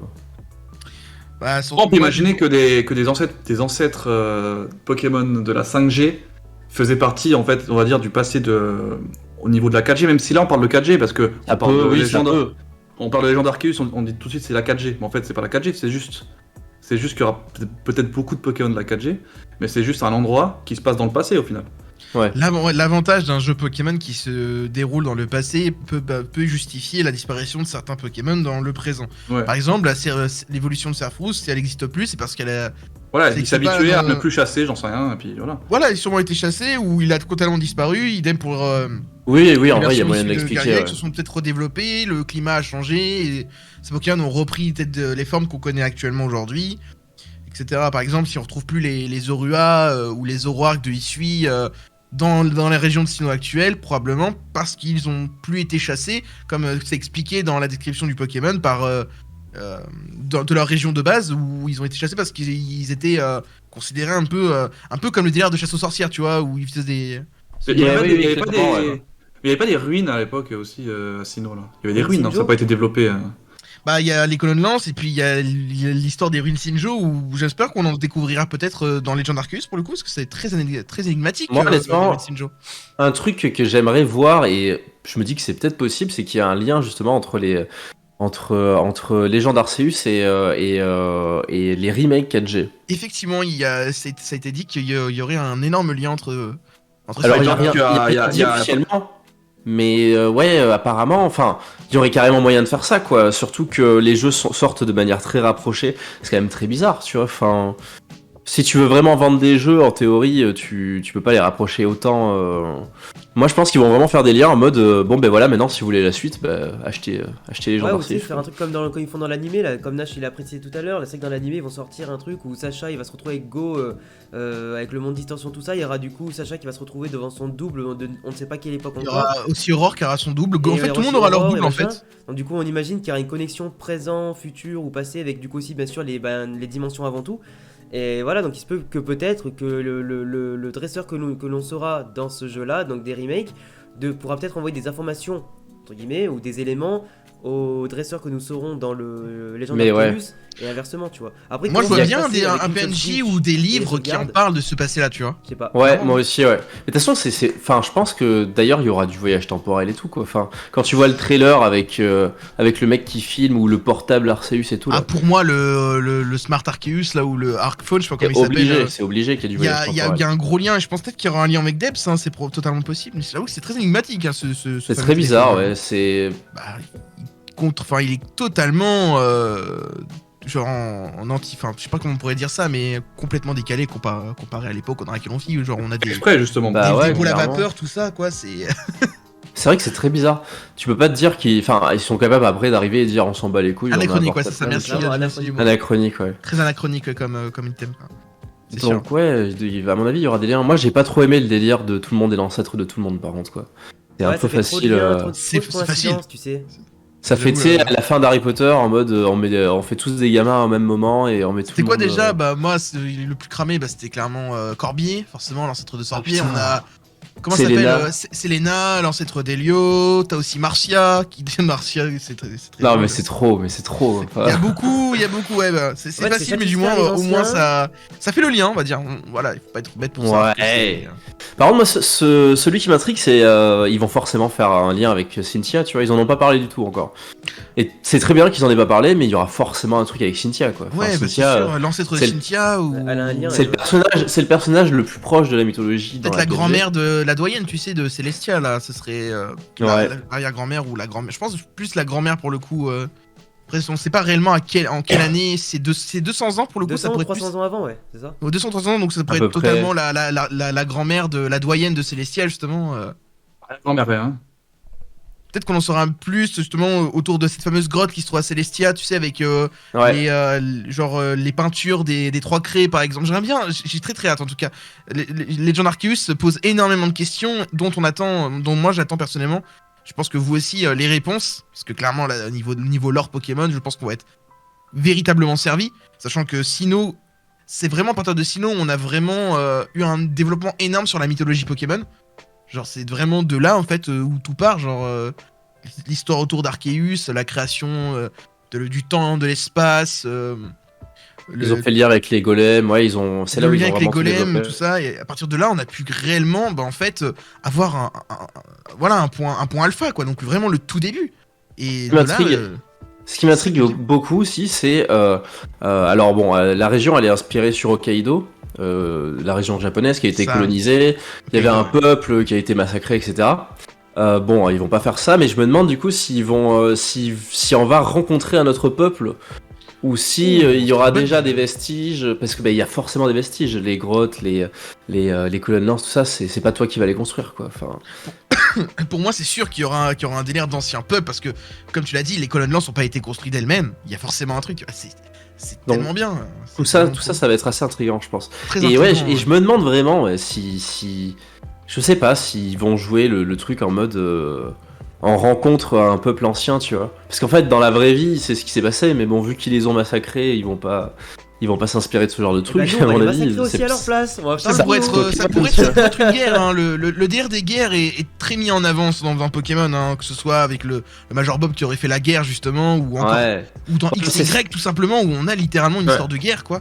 Et ce serait totalement possible qu'il y ait eu une énorme guerre aussi dans la région d'Issui, hein, entre deux peuples. Un jeu Pokémon, on irait dans le passé de Kalos et on participerait, pourquoi pas, pas forcément directement à la guerre, mais on pourrait voir le début du comment, et enfin le pourquoi du comment, et pourquoi pas essayer de la résoudre. Ça pourrait être hyper intéressant comme jeu Pokémon. Ce qui serait vachement sympa, ce serait de revenir dans Kalos, mais juste après guerre, tu vois. C'est-à-dire que juste après la fameuse guerre, on arrive dans un Kalos qui est complètement différent de celui qu'on a découvert dans XY. Il y a tellement de matière à faire sur. Tu parles, s'ils faisaient d'autres légendes. D'autres légendes. La série des Legends pourrait être un truc vachement. Moi, c'est sur la 5G. Sur la 5G, je serais carrément chaud, par contre, tu vois. La 5G, il y a tellement de trucs à faire. Avec l'histoire avec les deux frères et tout, tu vois. Les deux frères, le roi, tout ça. Ouais, non, mec, c'est.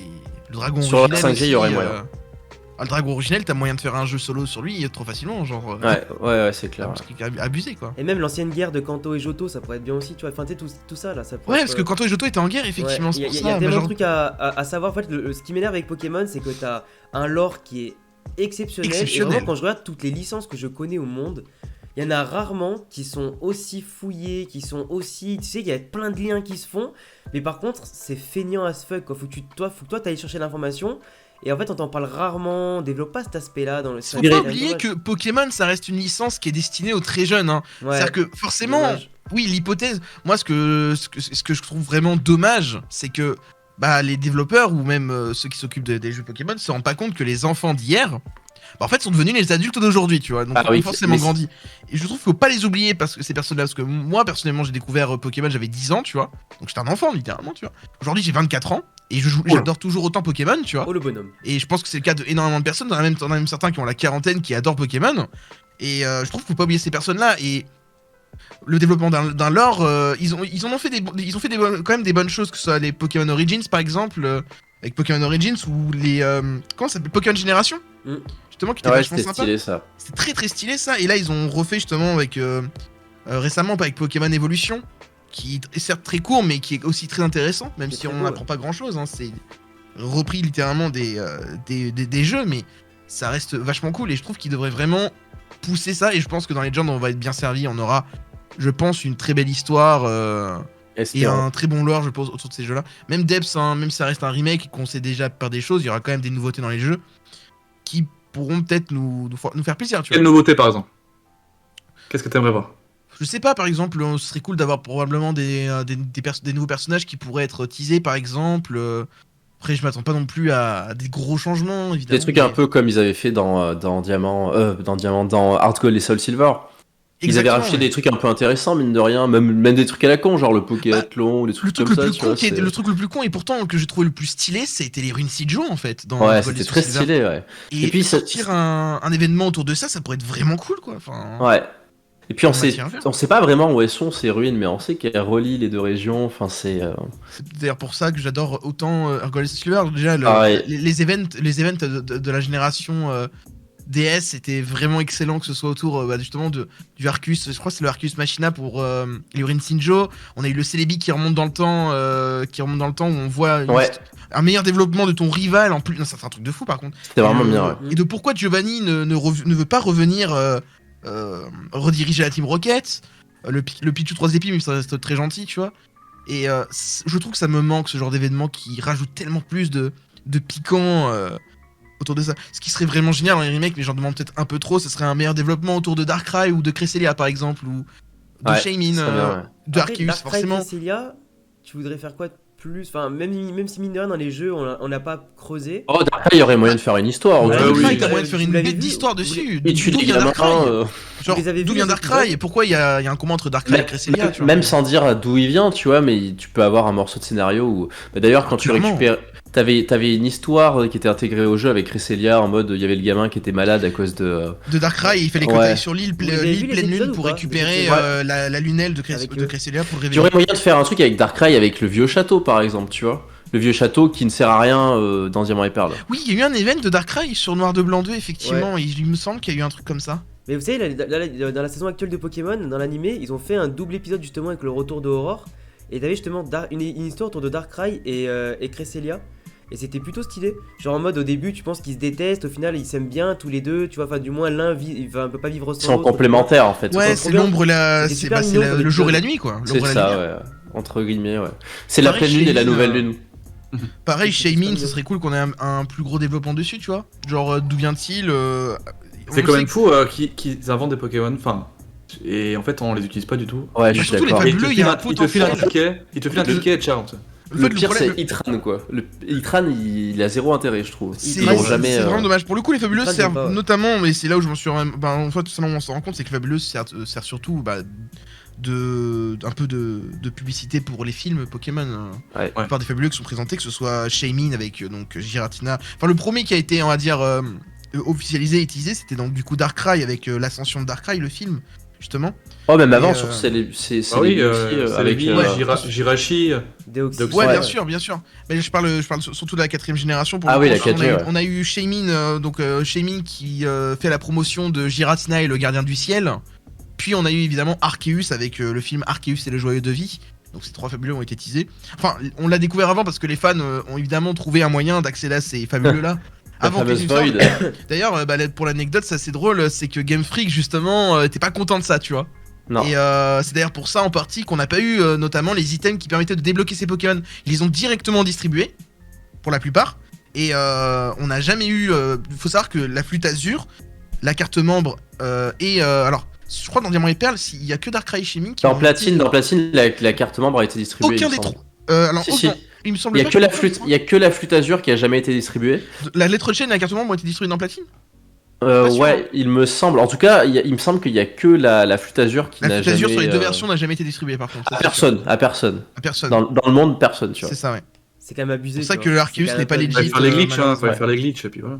Ouais, le Twin Trick sur Diamant et Perle, ou alors il fallait Action Replay à l'époque pour débloquer. Ah ouais, c'était magique ça. L'event pouvait être débloquable avec un code Action Replay. Tu pouvais déclencher l'événement. D'ailleurs, c'est toujours le cas aujourd'hui avec PKX ou avec le DNS. On peut déverrouiller les events et du coup les faire.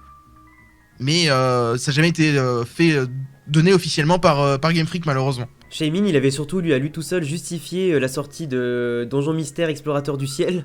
Surtout pour il est sur la jaquette, complémentaire où t'avais Sky, le même jeu qu'Ombre et Lumière et t'avais Explorateur du Ciel. D'ailleurs, ça reste mon préféré des Donjons Mystères ever, avec les personnages de Masco, tout ça. Mais vraiment, Shaymin, à lui tout seul, t'avais eu la version complémentaire derrière, avec un mini ajout, je crois, la mission, elle durait littéralement 1h30 montre en main, un truc comme ça. Gardien du Ciel, Explorateur du Ciel, c'est une amélioration de Ombre et Lumière. Ouais, mais il était trop bien, mais Explorateur du Temps. Un petit bonus, juste pour avoir Shaymin avec toi. C'était juste pour ça, tu vois. Après, Shaymin, c'est pas un des Pokémon qui a été plus mis en avant, même s'il était très proche de Aurore, justement, je crois, dans l'animé. Ouais, de Aurore, c'est ça. Mais après, on avait le droit, justement, je crois que c'était le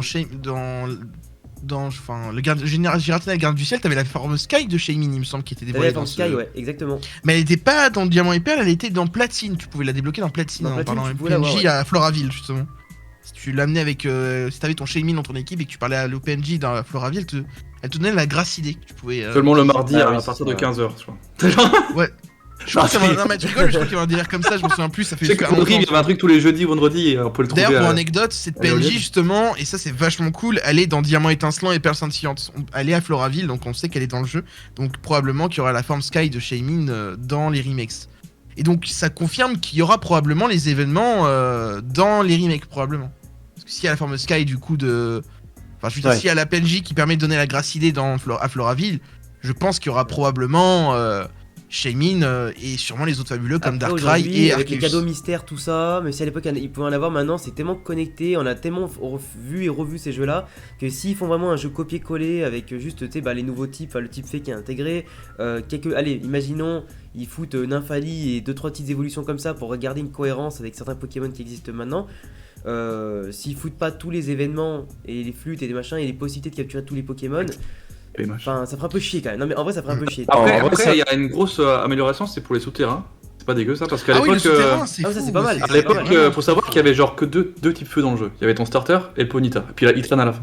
T'avais que ça. Aujourd'hui, tu peux trouver, grâce au souterrain, tu peux créer des zones de Pokémon. Et du coup, tu peux avoir. Malos, Magni, tout ça, oui. Petite parenthèse, Motisma n'est pas un fabuleux, c'est un Pokémon classique. Exactement. Voilà, je préfère le dire. Même s'il est très rare, c'est un Pokémon extrêmement rare parce qu'il n'y en a qu'un seul. Il y a qu'un seul Motisma dans Diamant et Perle. Forcément, celui qui est au Vieux Château. Mais on peut faire du Masuda de Motisma, par exemple. Du coup, c'est vrai qu'il était vu comme un Pokémon légendaire à l'époque parce que tu le trouvais dans un lieu particulier, tu vois. C'est ça, ouais. C'était un Pokémon fixe, resettable comme les autres légendaires, effectivement. Oui. Il avait une petite histoire en fait. Par rapport aux autres Pokémon fixes. C'est ça. Tout ça pour finir en peut-être que la base ça devait être un légendaire ou un fabuleux de base, peut-être. C'est comme Lucario, tout le monde pensait que c'était un légendaire à la base aussi, quoi. C'est ça, tes Pokémon, je sais même, oui, il y avait Lucario, il y avait aussi Zoroark en 5ème génération, on pensait que c'était un légendaire. En première génération, il y avait Arcanin, qu'on pensait que c'était un légendaire. Léviator aussi. Léviator aussi, voilà, des Pokémon. Et d'ailleurs, je crois que sur leur carte Pokémon, Arcanin, je crois Arcanin c'est écrit du genre... Ce Pokémon est vu comme légendaire, un truc comme ça. Alors, à la base, il faut savoir pour l'anecdote que Arcanin devait être un légendaire complémentaire à Articodin et Elector. Mais je sais pas ce qui s'est passé, ils ont sais pas sur le même tableau, t'as pas analysé ça. T'avais les 4. Dans l'animé, on le voit, oui, mais en fait, je pense qu'ils ont dû se confondre entre les vrais Pokémon légendaires qui sont uniques dans l'univers de Pokémon et les Pokémon qui sont vus comme des Pokémon mythiques, comme Fenard, comme tu vois. Ouais, je vois. Un peu comme Kirby, Fenard, etc. Vu que c'est inspiré de créatures mythiques, le Kitsune, tout ça, tu vois. Donc je pense que c'est comme Absol dans la 3G, il le qualifie de Pokémon légendaire ou mythique ou un truc comme ça. Des Pokémon qui pouvaient être justement. Le mec qui pouvait anticiper les catastrophes naturelles. Mais moi, tu vois, Lucario, parce que tout à l'heure tu parlais de Lucario. Moi, j'attendais vraiment les remakes 4G, mais juste pour une chose. Juste pour qu'on ait une nouvelle forme potentielle de Lucario. Mais tu sais, en mode, tu sais, le pouvoir de l'aura. Parce que le pouvoir de l'aura, on nous en a parlé dans les films, on nous en a parlé dans l'animé, dans les jeux très rapidement pour Lucario, parce que c'est un des seuls Pokémon qui fait ça. Le problème, c'est que c'est le seul Pokémon qui est à l'aura. Donc je me suis dit, on arrive en 2021. Il y a Legend Arceus, il y a les remakes 4G, je me suis dit, en plus dans l'animé, Sacha capture. Ça peut pas dire qu'il y aura pas, hein. Ça peut dire qu'il y aura pas. Ça peut pas dire que Lucario aura peut-être un intérêt intéressant. Non, mais le problème, c'est que dans l'animé, là, vous avez vu, Sacha, il a eu la méga évolution. Ah bon? Oh, maintenant, tu le sais. Je ne sais pas. Il a eu la méga évolution. Et donc, du coup, regarde l'animé ici déjà. Il a méga Lucario. Attends, je rigole, mais moi, je regarde pas l'animé, moi. Je regarde de loin, tu vois. Alex, faut pas se dire que l'animé c'est la même chose que les jeux. Non mais bien sûr, mais attends, quand tu vois que l'animé à l'époque, ils avaient spoilé entre guillemets le loup-garou crépusculaire que j'avais vu venir à 15 km comme certains aussi. Il y avait le loup-garou crépusculaire qui est arrivé en premier, t'avais Sacha Nobi aussi avec le pouvoir de fusion, etc. Sacha Nobi, il a été rajouté dans les jeux parce qu'il a été juste méga populaire dans l'animé. Et le Lucario qui est totalement fan service, exactement. Tellement fan service. Moi ce qui m'énerve, c'est clairement le Pokémon est tellement populaire. Dans l'animé, genre, il est vraiment, Sacha Nobi, il y avait des classements, hein, je m'en souviens, de l'époque, quand XYZ était sorti. Il était numéro 1, c'était vraiment que les gens adoraient ce Pokémon, et tellement ils l'adoraient qu'ils l'ont rajouté dans Soleil et Lune, quoi. Mais ça fait Ninja, ça fait Sasuke, tu vois, ça fait les gens, ils sont fans. Ouais, voilà, c'est ça, Ninja, ça fait Shonen, ça fait stylé, et voilà. D'ailleurs, le problème c'est qu'en fait, dans Pokémon... Un autre truc que j'ai trouvé très fanservice en jouant à Soleil et Lune, ils ont foutu la voix de Pikachu. Genre Pikachu, il a plus un cri comme les autres Pokémon, quoi. Alors c'est à partir de XY que le Pikachu. À partir de XY. À partir de XY, ils ont changé le cri de Pikachu. Avant, c'était le. Je me rappelais plus, ouais. Cri un peu électrisant et ils l'ont changé à partir de XY. Ça, c'est. Mais c'est incohérent. Et Evoli, anecdote assez drôle. Je sais pas s'ils ont mis une nouvelle voix pour Evoli. Non, je crois que il y a que dans Let's Go Evoli où t'as Evoli a une voix différente. Je pense que dans les Je sais pas, il faudrait que je regarde. Je sais plus si le cri a été changé dans LP Bouclier. Il me semble pas, hein, je crois que. C'est dommage, je trouve que ça casse la cohérence en fait entre les autres Pokémon. Parce que du coup, les autres Pokémon, ils ont. J'ai jamais compris pourquoi ils ont pas mis les cris des Pokémon dans l'animé déjà de base en fait. Pourquoi ils voulaient le faire dans. Alors dans Pokémon Jaune, il y a très longtemps, ils voulaient enregistrer tous les sons de l'animé parce que Pokémon Jaune. Mais non, je suis con, dans Jaune, t'as le Pika Pika dans l'animé. Oui, tu l'as, ouais. Rarement quoi. Il est dégueulasse, mais il est là, ouais. Ils voulaient le faire pour tous les Pokémon, mais après, Pokémon Jaune, c'est du fanservice aussi. Ouais, Jaune, c'est vraiment histoire de dire, allez, t'es en mode Sacha, mais finalement dans les jeux. Ils surfent totalement sur la popularité de l'animé. Ah oui, voilà, on a JCN James, c'est. Tu vois, pour finir vite sur ce que j'ai sur Lucario, c'est que tu vois, que ce soit dans l'animé ou les jeux, c'est que des fois, on te tease des choses, on te fait travailler des choses, et au final, on va pas jusqu'au bout du truc, parce que tu vois, dans l'animé, toi, t'as pas suivi Nash, mais en gros, Sacha, il trouve un œuf. En fait, il trouve un œuf qui l'appelle. Donc l'œuf, il est là, il fait réagir son aura. Il détecte Sacha et Sacha ressent l'œuf. Du coup, il va le chercher. Et tu dis, là, t'as une vraie connexion par rapport à Amphinobi, Grenousse, qui avait pas une vraie connexion spécifique au tout début. Là, tu dis, tiens, on a enfin Sacha qui récupère un Riolu. Donc, histoire de pas forcément faire une mascotte, tu vois, mais un Pokémon quand même particulier. Il le fait évoluer en 10 épisodes, même pas en Lucario. Et là, tu te dis, là, ça y est. Au final, il va débloquer peut-être une forme spécifique hyper stylée. Au final, on tape une méga évolution. Et apparemment, là, il y a que quelques petits trailers de son combat où tu vois une sorte de méga évolution, mais avec, tu vois, des bouts d'aura à un moment donné où Sacha il va faire des mouvements un peu coordonnés avec Lucario pour booster sa puissance. Tu sais pas ce que c'est encore. En tout cas, il n'y a pas d'explication pour le moment.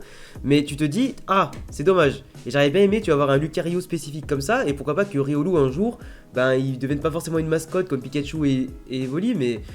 Il aurait pu, à mon sens il aurait pu. Genre, on en fait tellement des caisses sur ce Pokémon là depuis des années que je trouve ça quand même dommage de pas assumer le délire jusqu'au bout, tu vois. Et c'est un petit peu une. Je l'ai là, tu vois, je l'ai là. C'est chiant. C'est pas dit qu'on aura pas des. Enfin, moi j'aurais aimé avoir des méga évolutions. Mais bien sûr, après les retours des méga évolutions ça aurait été vachement cool. Pourquoi c'est limité qu'à certains Pokémon et pas plus quoi, je comprends pas, tu vois. Ça revient le même délire que les formes, tu vois, c'est qu'ils font ça sur une génération et après ça disparaît quoi. Que certains Pokémon élus qui ont le droit à leur méga. On peut plus là dans les derniers jeux, il y a pas d'ailleurs épée bouclier, il y a pas de méga évolution. Non, il y a pas la méga, la méga a disparu depuis. Ah mais oui, c'est vrai, il y a les Gigamax depuis Let's Go. C'est un bordel monstre entre les méga, les Gigamax, les formes, c'est un bordel monstre, je trouve. C'est quoi votre feature que vous préférez? Méga. La méga évolution tous les jours. Aucune. Gigamax pour moi le méga avec en feu X. Eh oui. Ouais, Il y avait des formes méga qui étaient absolument incroyables, perso. Moi je trouve ça trop fanservice aussi en fonction des Pokémon. Il y a eu que des Pokémon de la 1G. Dracofeu il a eu 2 formes bizarrement. C'est qui Dracofeu, il a eu, je crois que c'est le Pokémon n'a jamais eu autant de formes.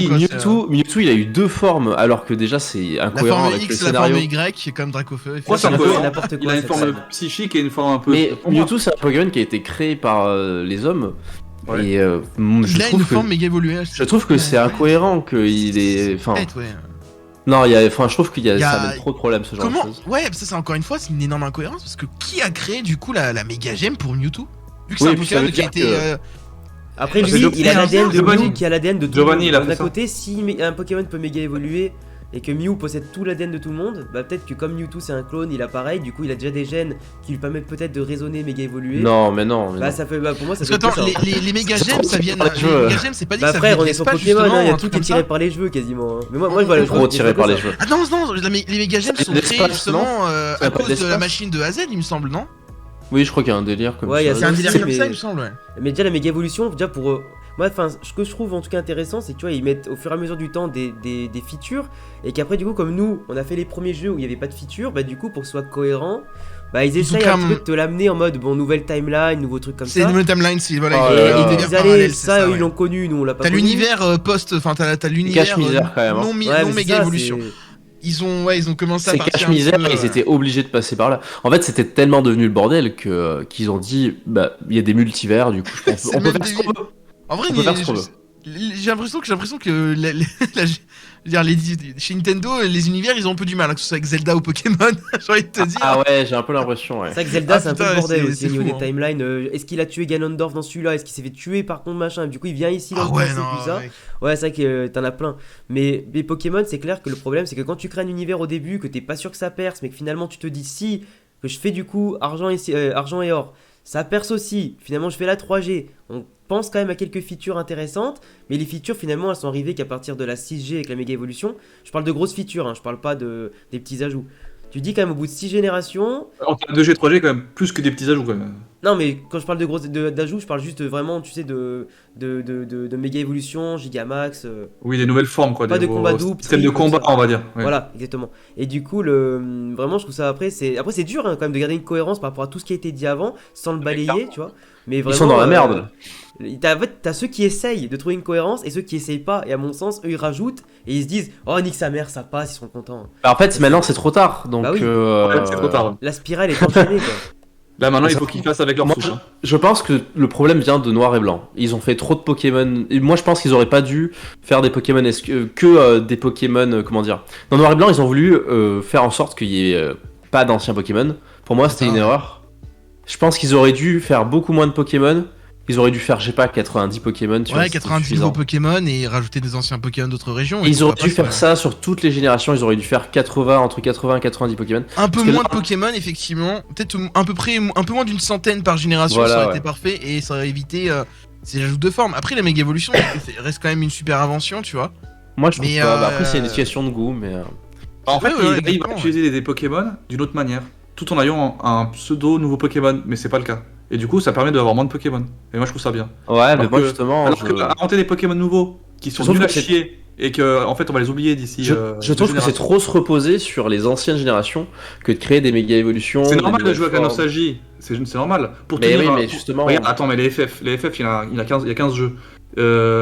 Il y a des sons qui sont restés depuis la première génération de jeux jusqu'au dernier. Oui, il y a des noms de personnages qui sont restés. Il y a des clins d'œil. C'est normal de jouer avec. Il me semble que chaque FF a un scénario qui a rien à voir avec les précédents. Genre c'est des histoires différentes, il me semble. Mais il peut y avoir des prénoms qui reviennent. Il peut y avoir des rôles de personnages pour faire des attaques, des armes. Après, tu vois, ils ont fait les méga évolutions. Ils auraient pu faire simplement des évolutions d'anciens Pokémon plutôt que de faire des méga.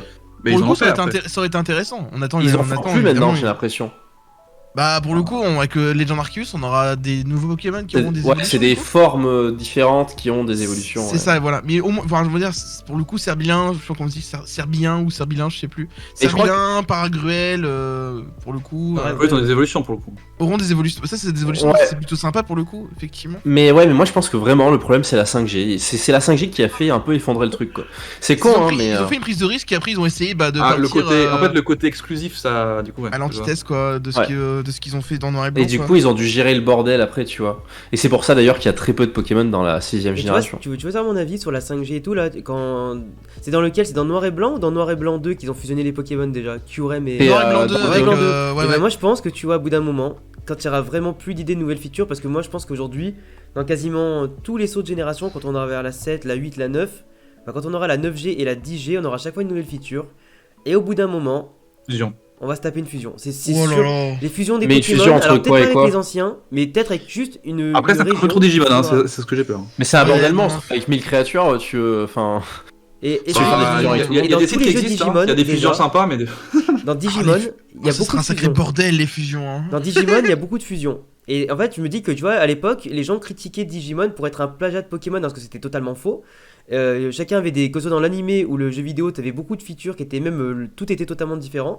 Et finalement, je trouve que c'est plus Pokémon aujourd'hui, à travers le temps, qui se rapproche petit à petit des features. Ouais, ils ont pompé des trucs, ouais. Et pour moi, si un jour on arrive à la fusion, eh ben, on sera totalement là-dedans. On sera totalement la méga évolution. La méga évolution, c'est trompé, hein. De quoi? On parle de fusion, on a eu Kyurem justement avec Kyurem blanc et Kyurem noir, mais il y a aussi Necrozma du coup. Ouais, avec on pouvait fusionner justement. Avec et en utilisant l'attaque Z, on pouvait le faire passer en ultra Necrozma. En ultra Necrozma. Du coup, un spoil aide, parce qu'Ed il a pas joué, il a pas fini le jeu. Non, mais je m'en fous. Mais il a déjà dû voir ce Pokémon-là. Il a déjà dû voir. Vous avez vu comment il en parle sur Twitter du jeu, donc clairement ça me dérange pas qu'on lui spoil. Mais moi je pense qu'un jour on aura vraiment des fusions. Et après, ouais, ça sera vraiment le bordel. Parce que tu sais, des fois sur internet, tu peux trouver un petit générateur de fusion de Pokémon là, que tout le monde a déjà utilisé, je pense. Moi je pense que ce serait un peu le bordel pour le coup s'ils font les fusions. Et je pense qu'on aura que certaines, tu sais, genre une liste. Prédéfinie que tel déjà qu'ils n'arrivent pas à modéliser tous les Pokémon. Ouais, ils sont pas obligés. Ils sont pas obligés. Et tu devras capturer tous les Pokémon et tous les tester. Et ça, mine de rien, si tu te spoil pas sur internet pour aller checker les fusions, bah, ça va te pousser à jouer au jeu avec tous les Pokémon et tester toutes les fusions possibles. Il y a un jeu qui existe comme ça s'appelle Jade Cocoon sur PS1. Ah oui, il est incroyable ce jeu. Tu les captures et tu les fais fusionner. Ouais. Je suis un peu perplexe par rapport à ça. Cette histoire de. Après, ils ont le droit aussi de pas toujours surenchérir. Ils ont le droit à bout d'un moment de se dire bon, on va revenir sur du classique un peu. Tu sais, des fois, on aime bien dire j'ai envie de jouer à un jeu Pokémon mais old school quoi finalement. Pourquoi toujours se compliquer? Pourquoi toujours surenchérir? Pourquoi toujours ajouter des formes? Pourquoi ouais, clairement. Ça c'est un truc très japonais, je trouve. Les Japonais ont un gros problème avec ça, et que ce soit dans les mangas, dans les jeux, ils sont toujours dans la surenchère, et dès qu'ils ont créé un truc, il faut que ce soit encore un truc encore plus fort, tu vois, c'est ce qu'ils font avec les Gigamax, après les méga évolutions et tout, tu vois. Et du coup, ça les aide pas. En vrai, des fois, le classique, parce que là, on a le Arceus qui va sortir. En vrai, on revient un peu sur le basique, dans le sens où on va finalement faire ce qu'on voulait faire de base, capturer des Pokémon et comprendre les Pokémon. Ouais. Pourquoi ils sont là? C'est quoi? Enfin, pourquoi ils existent? Clairement, il faut un développement plus approfondi sur ça. Hein, clairement. Cette histoire de mission, cette histoire de quête. Enfin, c'est ce qu'en fait on attendait à la base. On s'en fout des trucs de pouvoir lunaire avec des méga évolutions ou alors avec des gigamax qui. Enfin, à la base, ça, en vrai, c'est que ça sert à rien les gigamax en soi. C'est peut-être comme ça qu'ils vont s'en sortir. Hein.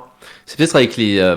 Moi, j'ai toujours pensé d'ailleurs que Pokémon, vu que ça m'intéressait plus. Je me disais, le seul moyen de sauver la licence, c'est avec des spin-offs Enfin, c'est le seul truc qui pourrait m'intéresser, tu vois.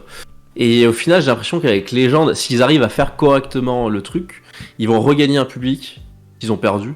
Ouais, Legend, franchement, c'est le bon plan, parce que Monster Hunter, parce que c'est un peu le jeu qui est revenu quand on a vu le trailer de Legend par Arceus. Monster Hunter, ça marche bien.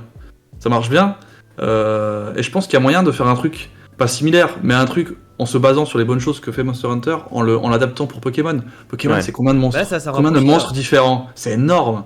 Il peut faire vraiment un truc incroyable.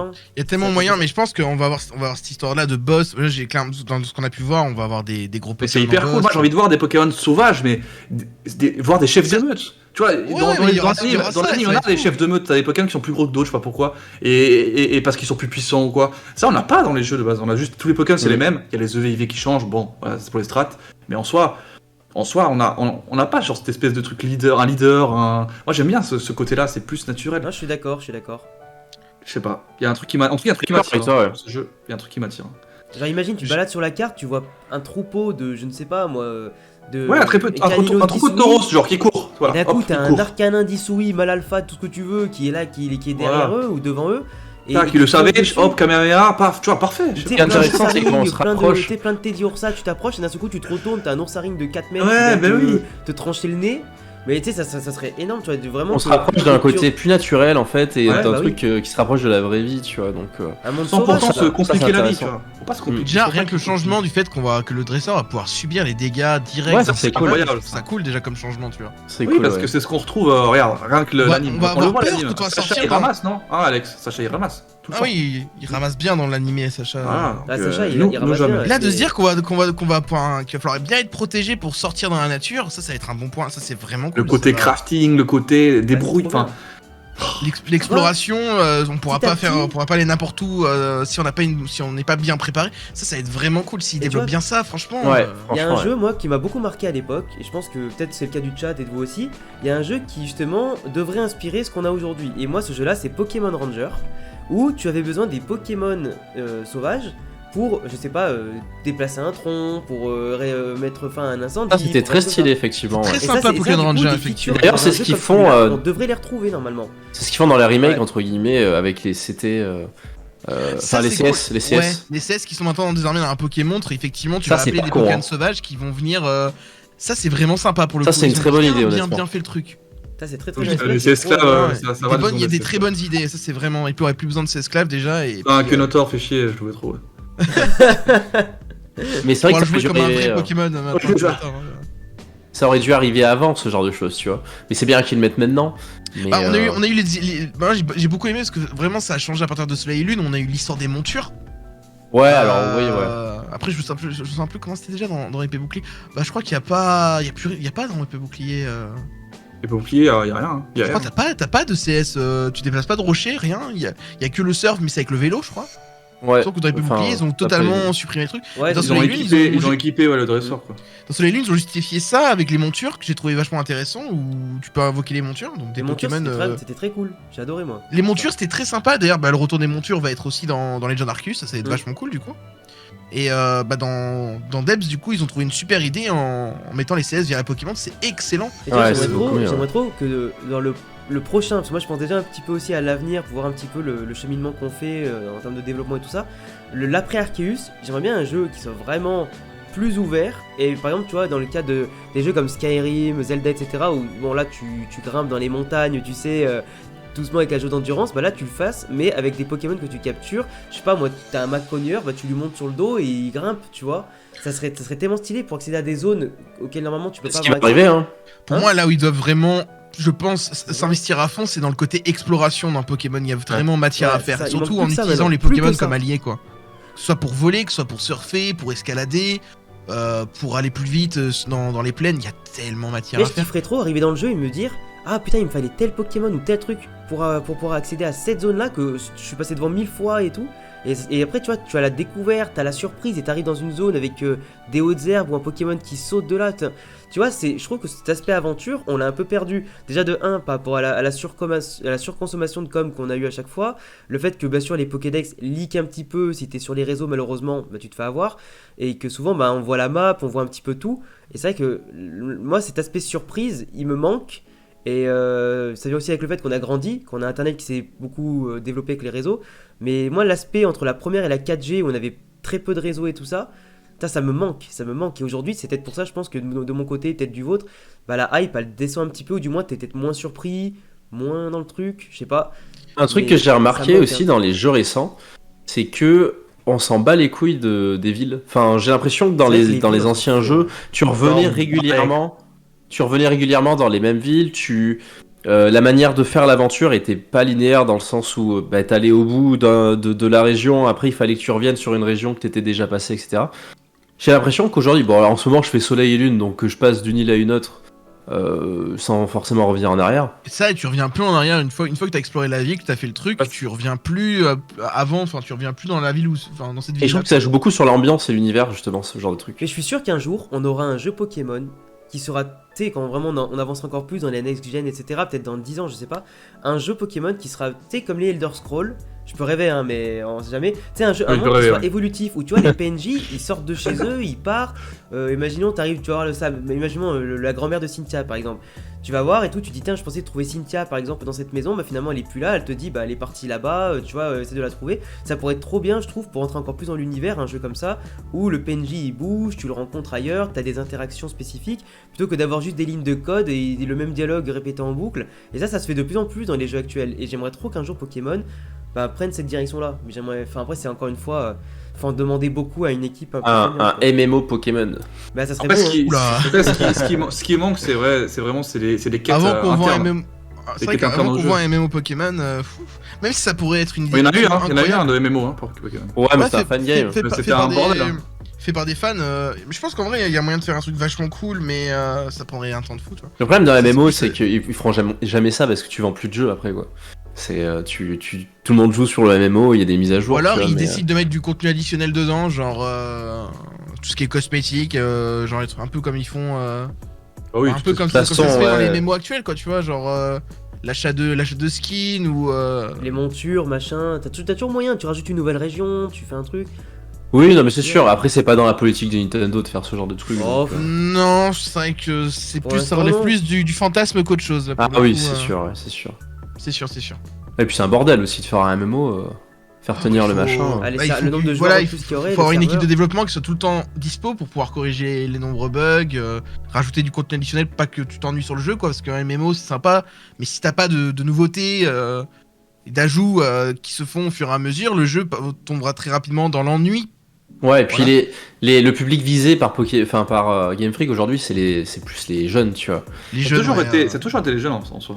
C'est pas toujours les jeunes, mais là c'est plus les jeunes slash joueurs casual, quoi, un peu que. Oui, voilà, c'est très. Les fans des premières heures comme nous, quoi. Pour le coup, on est clairement pas trop visés, hein. Et tu vois, à la base, Pokémon, c'était pas forcément les jeunes qui étaient visés. Le même qui me fume, c'est genre, t'as le public visé, c'est un tel. Et le public réel, c'est un autre. Et du coup, sur Call of Duty, par exemple, ils visent les adultes. Oui, j'ai vu, ouais. Au final, c'est les enfants. Et inversement, Pokémon, on cible les enfants, mais on chope les adultes et adolescents. Ça veut dire qu'ils savent pas analyser le marché. Je crois qu'il y a autant d'adultes qui jouent à Pokémon que d'enfants. C'est fou, hein.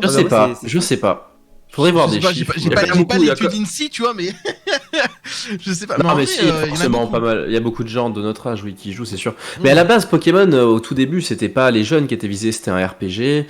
Il y avait pas de public particulièrement cible, quoi. Enfin, c'est après quand ça a été rattrapé par tout ce qui est commerce, marketing. Ils ont commencé à viser les plus jeunes et sur la 5G d'ailleurs. L'univers de base de Pokémon, quand même, c'est pas le même univers que tout ce qui était Final Fantasy à l'époque, Dragon Quest. Sûr, mais forcément, ils s'attendaient à viser des joueurs, on va dire, comme tu dis, casual. Et je pense que déjà, ils réfléchissaient à des mascottes du genre Melofée ou Pikachu. C'est clairement qu'ils avaient en tête de vouloir viser des plus jeunes que des. Je pense qu'ils voulaient viser le plus de monde possible, plutôt, en fait. Pikachu, justement, je pense qu'ils auraient fait cette erreur-là. À l'époque, le jeu vidéo. À l'époque, le jeu vidéo était très, très destiné aux jeunes, notamment. Il y avait quand même des adultes qui jouaient, mais principalement le public visé sur les jeux vidéo, c'était quoi les vous jeunes. appelez jeunes après? Parce que c'était assez large, il me semblait. Hein. Je dirais clairement moins de 18, tu vois. Genre, quand je dis jeune, c'est vraiment moins de 18. Et donc, forcément, Pokémon, pour moi, rentre dans cette tranche-là de jeux destinés aux jeunes. Ça reste quand même un jeu assez compliqué, tu vois. Enfin, c'est compliqué quand tu connais pas, hein. Je parle quand tu découvres la première fois le jeu, il faut connaître le DR data des types, les Pokémon. Aujourd'hui, t'as plus besoin. Vont être plus intenses aujourd'hui. Aujourd'hui, ils ont mis ils ont mis les. Ah, mais le jeu est simplifié à la mort aujourd'hui. Il y a plus ce délire là. Je trouve ça vraiment dommage pour le coup. Le jeu est tellement plus simplifié. Tu sais que Let's Go, mec, j'ai hurlé. Anecdote sur ça. Oui, clairement, Let's Go, j'ai hurlé. Qu'en fait, à un moment donné, jouer. Et donc, moi, Let's Go, vous savez, j'étais un gros détracteur de ce jeu-là. Et même si je le trouvais très beau, mais gros détracteur sur la simplicité du bordel et tellement je trouvais qu'il avait aucun sens ce jeu. Et je jouais avec Pikachu, je suis empoisonné dans l'arène de Koga là, je suis empoisonné et à coup ça me met Pikachu vous apprécie tellement qu'il se soigne tout, enfin tu sais qu'en gros il se soigne tout seul ou... Putain ouais, moi ça me fait péter un câble j'ai pris ça. ma Switch mais ça c'est une mécanique elle a apparu après la 7ème génération. Ouais, c'est pas un truc qui a été inventé dans Let's Go, hein. Ça existe. Ouais, non mais ça c'est en fait c'est le lien de l'affection, mais l'affection a été tellement simplifiée dans les nouvelles générations, et notamment dans Let's Go, parce que Pokémon, genre que ce soit Let's Go ou Evoli dans ton aventure, il est obligé de t'aimer, genre à la fin du jeu, le Pokémon. Sans compter qu'ils apprennent des attaques, mon frère. Genre Evoli, pour ceux qui ont Let's Go Evoli, moi je m'en suis rendu compte. Ah oui, non, genre, je jouais pas avec lui la première fois que j'ai joué, mais là je l'ai refait récemment. Je suis encore en cours actuellement. Genre il apprend une attaque feu, une attaque électrique, une attaque eau qui te soigne. Mon gars. Il met les murs et tout. Genre, tu peux récupérer des bonbons aussi de ce Pokémon qui le rendent encore plus fort. Sans compter le délire pour XP le Pokémon. C'était le starter d'un des jeux, donc forcément. Ah oui, non, le starter, mais il était vraiment. Tu peux littéralement sous le run. Et à Pikachu, effectivement, là, les Evoli, là, ils ont mis le paquet.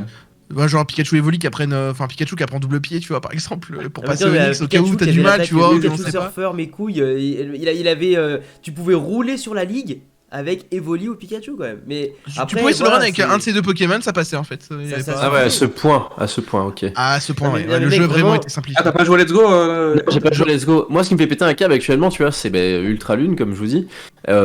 J'arrive, il y a tout le monde qui me donne des objets, il y a tout le monde qui me soigne. C'est quoi ce bordel, quoi? Ah oui, dans Soleil Lune, on te soigne tous les 15 mètres. Genre, d'ailleurs, ce que je trouve vraiment insupportable dans ces jeux-là, c'est le délire de t'arrêter. Déjà, le Soleil Lune, le gros point noir que j'aime pas dans ce jeu, c'est le délire. Le jeu est vraiment linéaire. Ah, mais clairement. Vraiment, il ne t'incite pas à l'exploration. T'as juste à tracer droit et tu dis, ah bah je vais être tranquille pendant une petite heure. Non, 30 minutes plus tard, on t'arrête, cinématique, on te soigne, ou il y a un combat, ça te casse le rythme. Et moi, mais clairement. Pour donner un ordre de comparaison, j'ai refait récemment, par exemple, Pokémon Pearl, tu vois. Ouais. Pokémon Pearl, je l'ai fait d'une traite, je me suis pas du tout une seule fois ennuyé sur le jeu. Le jeu est vraiment très agréable, aucun problème, j'étais très heureux. Pour Soleil et Lune, quand je l'ai refait il y a pas longtemps non plus, j'ai mis un temps fou à le finir. Genre au bout d'une heure, ça me cassait les couilles. J'étais obligé de faire une pause et revenir de temps en temps. Je faisais des petites sessions d'une heure tellement le jeu m'emmerdait en fait. En fait, moi j'ai pas l'impression qu'il y ait d'histoire et qu'il y ait de choses qui te poussent à avancer. J'ai l'impression juste que on te dit d'aller. Déjà, t'as l'espèce de Pokédex qui te dit tout le temps où faut aller là. Au cas où tu te perds, c'est dans le jeu. Déjà, le jeu est pas assez linéaire. Ils ont eu aucune imagination pour faire des trucs qui bloquent l'aventure. C'est tout le temps des putains de Pokémon qui sont sur le chemin. Et il faut juste les dégager ou attendre, tu sais que tu peux pas passer quoi. Et tu vas faire un événement, un truc comme ça pour débloquer la suite. Je trouve qu'il y a vraiment eu aucune créativité là-dessus. Et je pense que le Pokédex ils l'ont ajouté parce que personnellement je trouve que je suis paumé dans Soleil et Lune, je capte rien à la carte. Entre les changements de caméra, la carte, la mini-carte qui est pas foutue comme dans les autres jeux et tout. Je trouve que c'est un bordel et à mon avis ils ont foutu les drapeaux pour aider parce qu'ils savaient que il y allait avoir des joueurs qui allaient galérer quoi. Tu joues à Soleil Lune ou à Ultra toi Ultra, donc tu sais que par exemple si tu as accès au Pokédex t'es obligé de parler à Smotisma tu vois pour putain il me casse. Et des fois il te sort un bingo de merde. Oui. Et tu t'es obligé de te faire un bingo. Et pareil un autre truc qui est con c'est les faux choix tu vois. Il y a tout le monde qui te parle qui te propose un choix. Mais tout le monde s'en bat la race. En fait, ça change rien et c'est insupportable. Les choix n'ont aucun impact. Le jeu se fout de ta gueule, tu vois. T'as beau répondre oui ou non, ça reviendra toujours au même point. Ça, c'est vraiment la fainéantise absolue. Insupportable.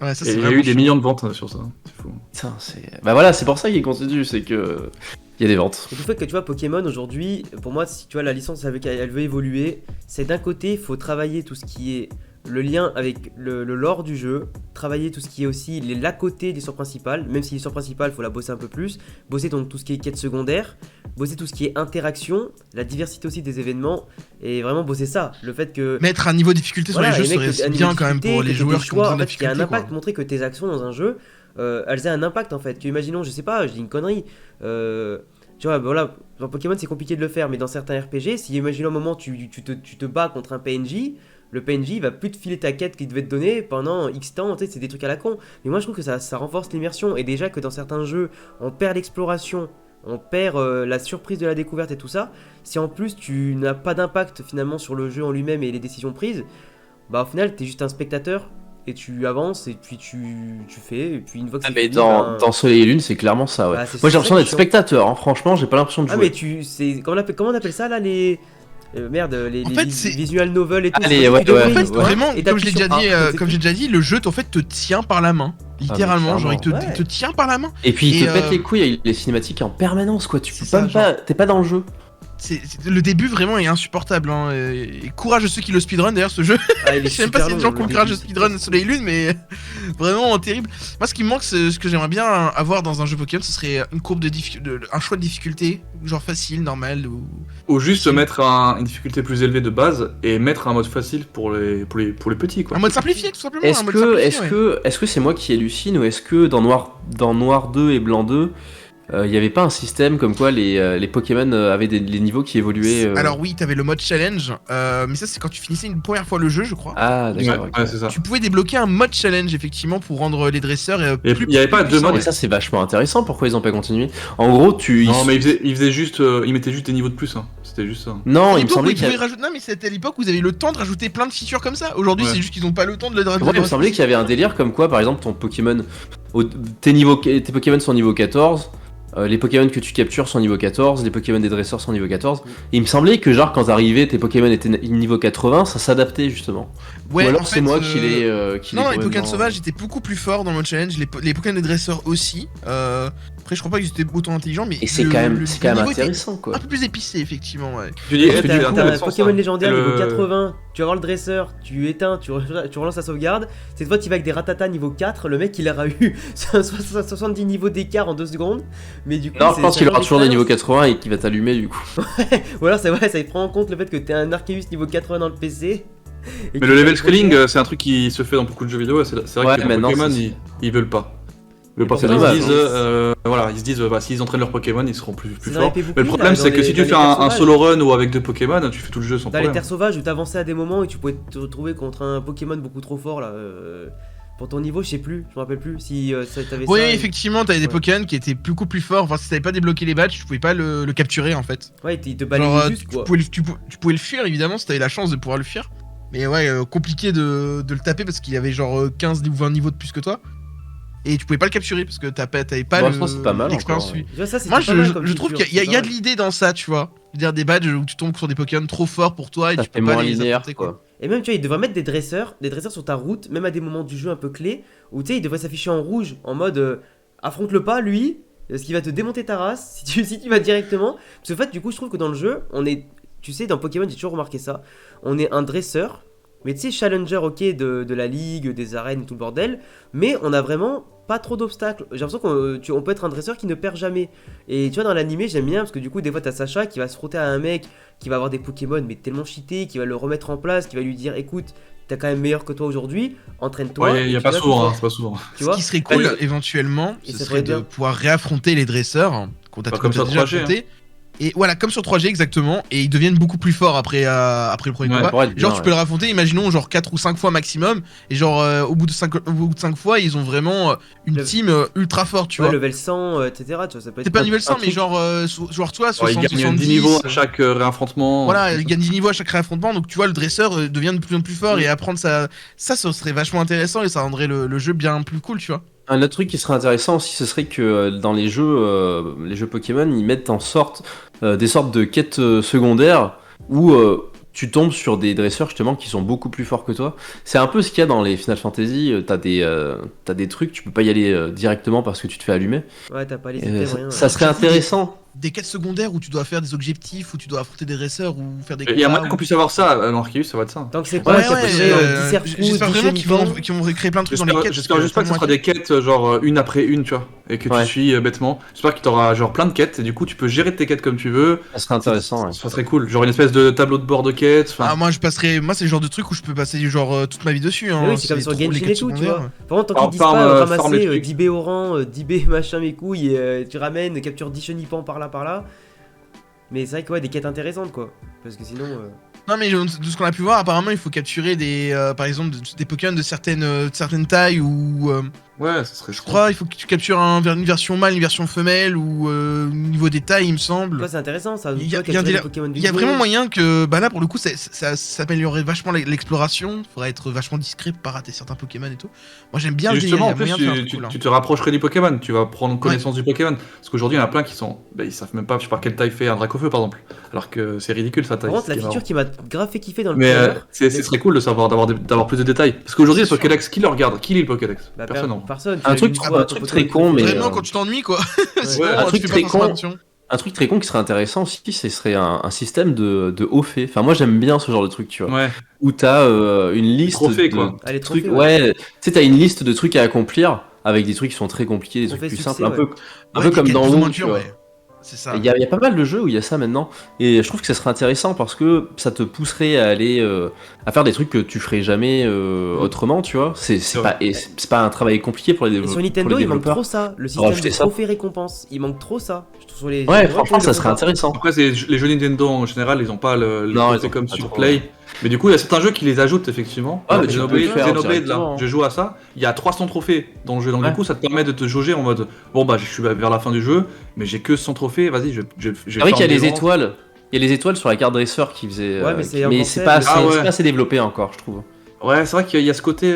En fait, quand t'as fini, tu te débrouilles. Tu fais ce que tu veux, tu te débrouilles, mais il y a pas de. On te dit pas, ouais, tu pourrais faire ça pour Ouais, être tu encore crées un meilleur ton propre dresseur. truc. D'ailleurs, les étoiles, tu sais pas comment les avoir en théorie, quoi. Tu Bah, vois, c'est si soit Oui, c'est vrai. c'était pas battre tant de fois la ligue, capturer tous les Pokémon. À l'époque, t'avais aussi faire tous les concours là. pour, Ouais, mais tu peux pas le deviner, tu vois, en jouant au jeu Ouais, bien sans sûr, internet, ouais. tu vois. Après, il y avait sur Emerald, ils avaient fait le délire Bah, du de post-game frontière. qui était incroyable. Avec. Mm. Tu devais Ah faire ouais, tous les zones les de zones de combat. combat. Putain, ça, les zones de combat, c'est vraiment un truc qui. Parce que ça, manque, je c'était trouve. dur, hein. Ça, c'était vraiment dur. C'était cool, hein. Il y, Ah avait, il y ouais. avait des trucs, il y avait des concepts, genre dans Earth Gold Soul Silver, moi je m'en souviens, ou même Platine, où j'ai passé un temps fou là-dedans, genre à Très faire stylé, ouais. tous les trucs, l'usine de combat, Ah ouais, l'arcade Sur de la combat. base, ça. C'était tellement bien, et ça te rajoute un contenu post-game absolument incroyable. D'ailleurs, Earth Gold Soul Silver, rien que pour le post-game, il est juste exceptionnel, que ce soit Kanto, clairement. que ce soit la zone de combat, le Pokéathlon, t'avais de quoi faire, mais Ouais, clairement. c'était Ouais. fou, genre pour finir Earth Gold, courage, tu vois. Qu'est-ce que Ouais, c'était bien. D'ailleurs, c'est marrant qu'ils aient pas refait ça. Mais oui, mais surtout de faire une fusion de deux régions ou de faire une suite de régions. Enfin, ils ont Je jamais sais fait pas, ça. ou mettre une zone de combat, ou de rajouter des zones de combat Ouais. différentes avec des concepts intéressants, il y a tellement matière. Genre, je pense à épée bouclier, t'as juste la tour de combat où t'enchaînes des combats classiques, tu te fais chier, Ouais. tu vois. Enfin, t'as le solo et t'as le duo, c'est tout. Alors Ça, que c'est- tu c'est rajoutes bien des dans Soleil et Lune, du concepts. coup. Ça fait 20 ans qu'on a ça commence Ah à être ouais. chiant, quoi. Ouais. On voit dans la 1G, on n'a Voilà. jamais eu les îles oranges en plus. Je veux dire, là dans les remakes Ruby Saphir Omega, on n'a jamais eu Ruby Omega Saphir Alpha, on n'a jamais eu. Je Je crois il que était plus, le d'ailleurs. contenu post-game le plus nul que Ouais, j'ai il vu. est- Ah, il ils était l'ont plus, enlevé. Battle Non, ils ont Frontier. enlevé, Moi, ils ont enlevé. C'est des Je crois que le contenu post-game le plus Cyril. nul que d'un jeu Pokémon que j'ai dû faire, c'est le XY, je crois. Y a rien dans XY. Ah, mais y a rien, Ouais, XY, y a rien. ouais, c'est c'est rien. juste tu Il y a, vas, tu il y a captures juste vite fait, l'histoire machin, là de la terminé. meuf un peu bizarre là, tu sais, qui est manipulée par la team Flair, tu sais, avec l'histoire du Mistigris et de Belladonis. Tu sais, Illumis là. Ouais, ouais, ouais. Oui, je tu vois. vois, Mais t'as pas voilà, grand truc détective, mais c'est tout. À part ça, y a rien, genre même. Enfin, si, t'as les maisons de. Ouais, les maisons de tournoi, je crois que ça s'appelle comme ça, il me semble, je sais plus, les maisons de combat. Ouais, Ouais, c'est le mais même c'était délire nul à que la tour de chier, combat, ouais, en c'était gros, pas quoi. Ouais, mais c'était nul, tu vois, enfin, C'est nul. j'ai pas trouvé ça fou. Moi, C'est ça vrai me qu'ils manque trop. il se touche un peu là-dessus, quoi. Il faudrait faire Ouais. des choses intéressantes, mais. Souvent Il y dans a les tellement moyen de Go, faire dans un les truc. Go, ils ont rajouté quoi à la fin du jeu? C'était les maîtres de chaque Pokémon. En gros, Ouais, quand ça, on- c'est Ouais, chaud. t'avais. Alors, C'était- t'avais c'était ouais, t'avais casse-couille. les spécialistes de Pokémon. Les De spécialistes, 51 merci. Pokémon. C'est un peu feignant, ça, quand J'avais même. hein. affronté un Chrysacier niveau 105, niveau 100. Qu'est-ce que j'en ai à foutre, quoi?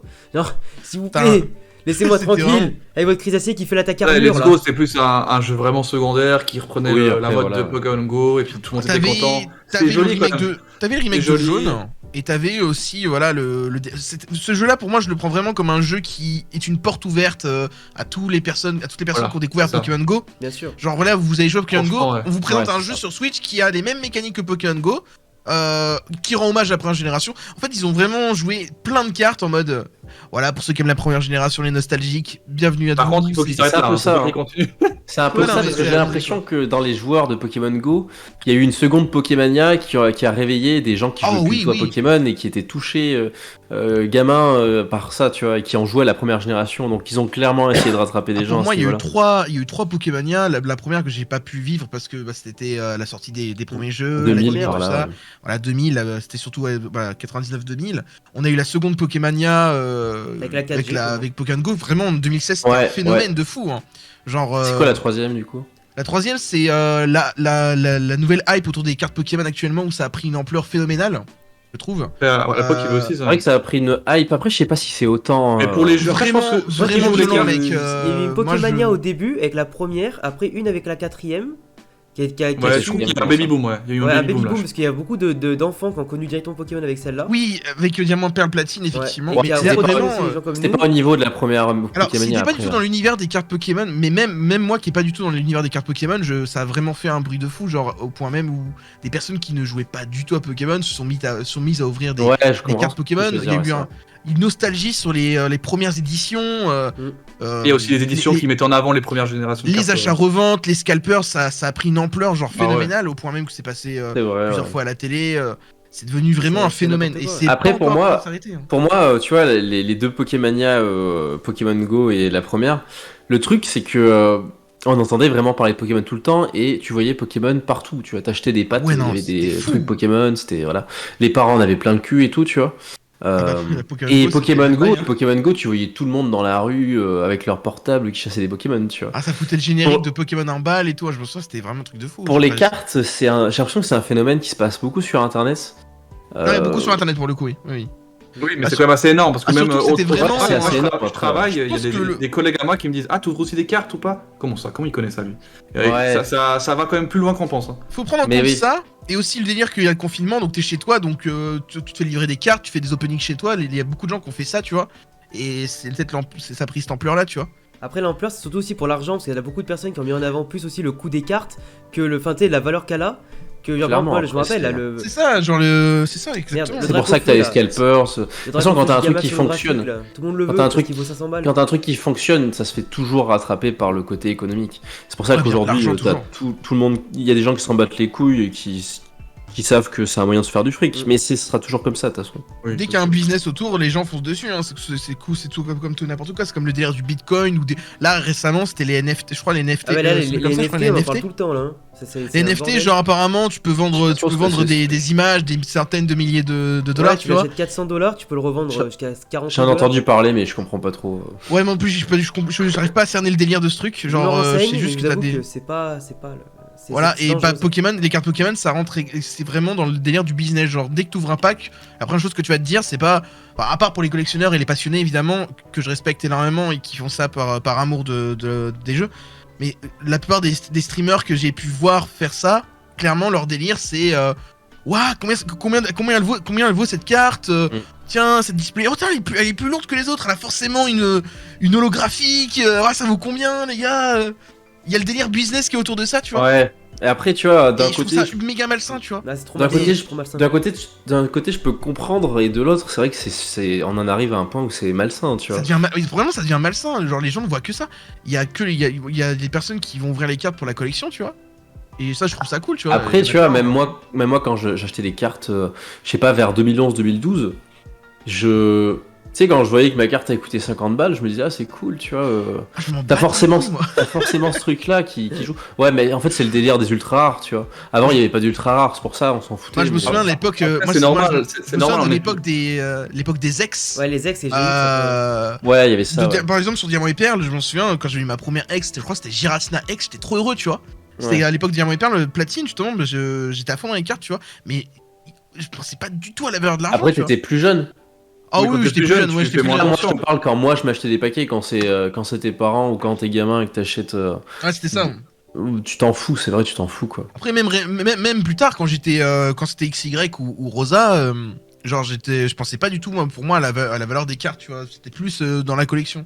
Quand je voyais des personnes faire des openings de cartes, que ce soit David Lafarge, que ce soit Dark au Feu, je m'en souviens de Dark au Feu, tu vois. Ouais, je me rappelle, je regardais aussi. Ouais, les anciens s'en souviennent. Quand je regardais, je pensais pas du tout, je me disais pas, tiens, mais elle vaut combien sa carte? Moi un peu, parce que tu vois, je voulais collectionner une série, tu vois, donc je regardais combien les cartes coûtaient si je devais en acheter une à l'unité ou si je pouvais en revendre ou quoi. J'ai jamais revendu de cartes, hein, mais je m'y intéressais un peu quand même, tu vois. Mais là, aujourd'hui, c'est arrivé à un point. Si, je crois que la seule carte où j'avais connaissance d'un prix absolument surélevé, c'était justement le fameux Dracofeu de la première édition, tu vois. Ouais. Où les gens disaient qu'il coûtait genre $10,000 et tout. 50 000 même. Après, ça dépend. Voilà, c'est le truc que je me disais, apparemment, c'est la carte ultra rare. Et puis, voilà, c'est juste ça. Si ça va faire boomer, mais j'ai toujours du mal à comprendre comment une carte. Enfin, tu sais, c'est du carton, quoi. J'ai toujours du mal à comprendre Oh comment là là, c'est quoi ce commentaire? On dirait ma collègue de 55 ans. Je sais, ça fait très boomer, mais... Non, après n'importe quel concept, n'importe quel objet, c'est l'offre et la demande, de collection, c'est exactement ça, c'est l'offre et la demande. Mais en fait, le truc, c'est que par exemple, un tableau... Que forcément... De quoi? C'est comme maintenant, t'en as de moins en moins. Tu sais, maintenant, déjà rien que le nombre de paquets de premiers sets de base, il y en a quasiment plus. Donc forcément, les mecs, ils sont là en mode vas-y. En fait, pour moi, c'est créer de la rareté. C'est créer de la rareté factice. Même 10 000, même 1000 c'est ça, l'offre et la demande quand. Oui, mais c'est une rareté factice parce qu'ils peuvent en éditer comme ils veulent en soi, tu vois. C'est pas comme un tableau, par exemple, où il a une valeur et en fonction du nombre d'acheteurs, le prix évolue. Là, ils peuvent éditer autant de cartes qu'ils veulent, les gars. Les anciennes, elles sont plus imprimables. Par exemple, je prends l'exemple des tableaux, comme tu l'as très bien dit. À l'heure actuelle, effectivement, ces tableaux-là ont une valeur parce que les gens ont dit que ça avait une valeur, tu vois. Ça se trouve peut-être que dans 10 ans, ce tableau aura plus aucune valeur. Et les cartes Pokémon, c'est exactement pareil. Genre, une carte Pokémon qui aujourd'hui, imaginons, ne vaut absolument rien, peut valoir des dizaines, voire des centaines de milliers d'euros, imaginons, dans les 20 prochaines années. C'est pareil pour les consoles, d'ailleurs. On a le même principe, le délire du rétro, qui a pris une ampleur assez grande aussi, où je prends un exemple tout con, les jeux Pokémon sur GBA par exemple, qui à l'époque coûtaient même pas une quinzaine d'euros, tu pouvais même les avoir pour 5 balles en brocante. Aujourd'hui, ça peut valoir, ça peut valoir une cinquantaine, une centaine d'euros, tu vois, par exemple. La 3G. Je le comprends un peu plus sur les jeux, parce que les jeux, t'as un contenu dedans, enfin, ça peut être, oui, alors bien sûr il y a un contenu, mais ça peut être aussi la même chose par exemple pour des tu vois par exemple ce que t'as derrière toi, les statues par exemple Pyrrhux, des statues, incroyables statues, donc là elles valent pas pour l'instant, ça va être 30 à 40 euros. Par exemple, imagine ta statue actuellement elle vaut 30-40 euros, ça se trouve peut-être que dans 10-20 ans ta statue elle vaudra peut-être 1500 euros ou 10 euros. Je savais pas que ça prenait les figurines aussi. Ah mais tu sais que j'ai acheté une figurine. Vraiment, ça prend vraiment tout en fait. Il y a des figurines qui sont... Attendez. Ça vraiment ça concerne tout. En fait ça dépend vraiment de ce que les cartes, tu vois, ça me donne les gens les codes, tu vois. Ça me donne l'impression ils impriment du fric parce que les cartes, tu vois, c'est pas dur à faire. Totalement, bien sûr. Bah, il faut que ce soit imprimé évidemment officiellement. Enfin, il y a quand même tout un travail derrière pour l'impression, quoi. Mais clairement, ouais, c'est assez surprenant et même assez fascinant, je trouve.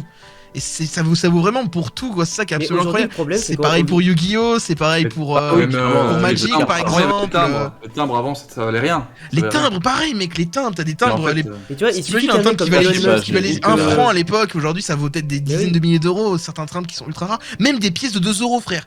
Genre, tu vois, il y a certaines pièces de 2 euros, le verso de certaines pièces de 2 euros peut valoir des centaines d'euros, tu vois. C'est quand même fou. Mais tu vois, il y a des mecs, il suffit qu'il y ait des mecs comme Elon Musk, ou en gros les grosses puissances mondiales, ou les mecs les plus influents du monde disent un jour, bah tiens, on va remettre à la mode, je vais dire une connerie, les feuilles d'idole là que toutes les meufs reniflaient au CP. Putain, imagine, il y a un mec qui dit ça, et bah tu vois, ils vont ressortir des feuilles d'idole à la con, avec des parfums super rares et machin, et ça peut repartir comme ça. Et tu verras même des mecs en acheter pour les revendre. Ça sera pareil. Il y a des stars en fait qui décident de coter une chose et de la rendre populaire pour que ça cote de fou, tu vois. Genre, imagine l'époque des pins par exemple, tu vois, les pins que tu portais aujourd'hui, ça se trouve facilement, tu vois. Mais ça se trouve, ça peut totalement revenir à la mode.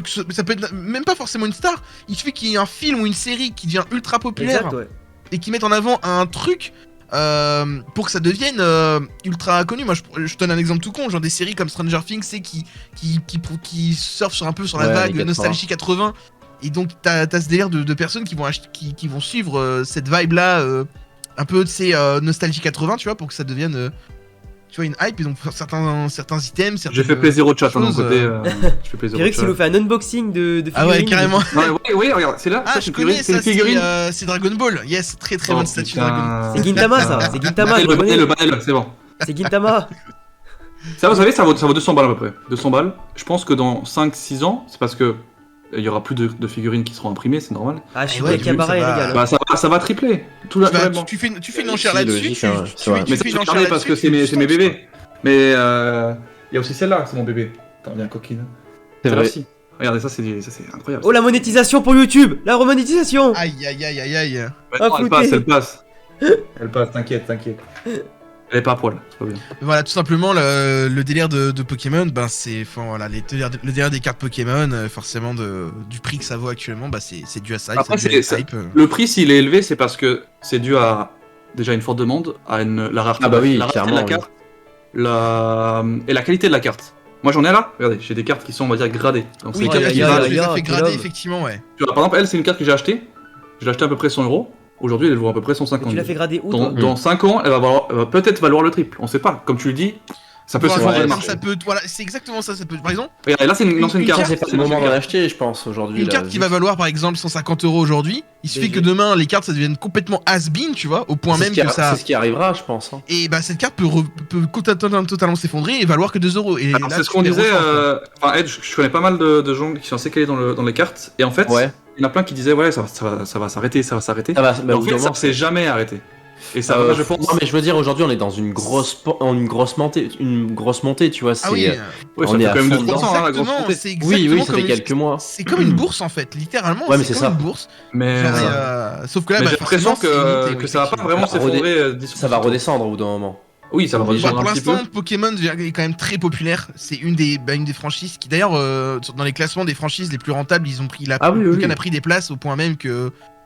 Je crois que c'est. C'est la première, c'est la première. Ouais, c'est la première devant. Je C'est crois la qu'en première deuxième devant position, Hello t'as Hello Kitty, ouais. C'est ça. Première franchise la plus rentable en termes de marketing, en termes surtout de produits. Comment on appelle ça plutôt les. C'est Produits ouais, les bankable produits. C'est ça Du dérivé. Hein.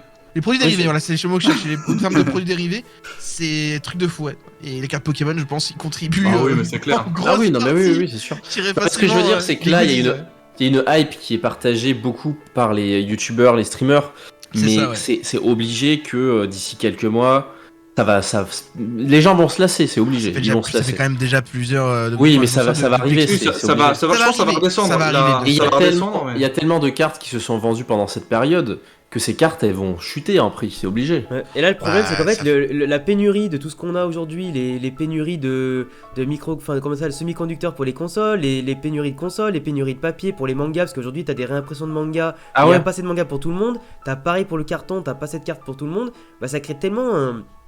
Comment on appelle ça, merde? Une attente, une hype, ce sentiment de rareté, comme tu disais tout à l'heure, Nash. Oui, aujourd'hui, C'est oui, oui, abusé. oui. C'est ça. En fait, c'est la crise Pour le- post-Covid, elle est en train de démonter un petit Et peu puis les envies là, de le chacun et truc, les c'est qu'au passions. niveau des C'est fou. cartes Pokémon, il y a énormément de demandes. C'est Genre, c'est abusé. Oui, oui. abusé, genre ça crée des Mais je dis pas le extensions, mais contraire. les extensions, il y en a tellement peu de produits et ça part ultra vite. Certains magasins sont obligés de limiter carrément les.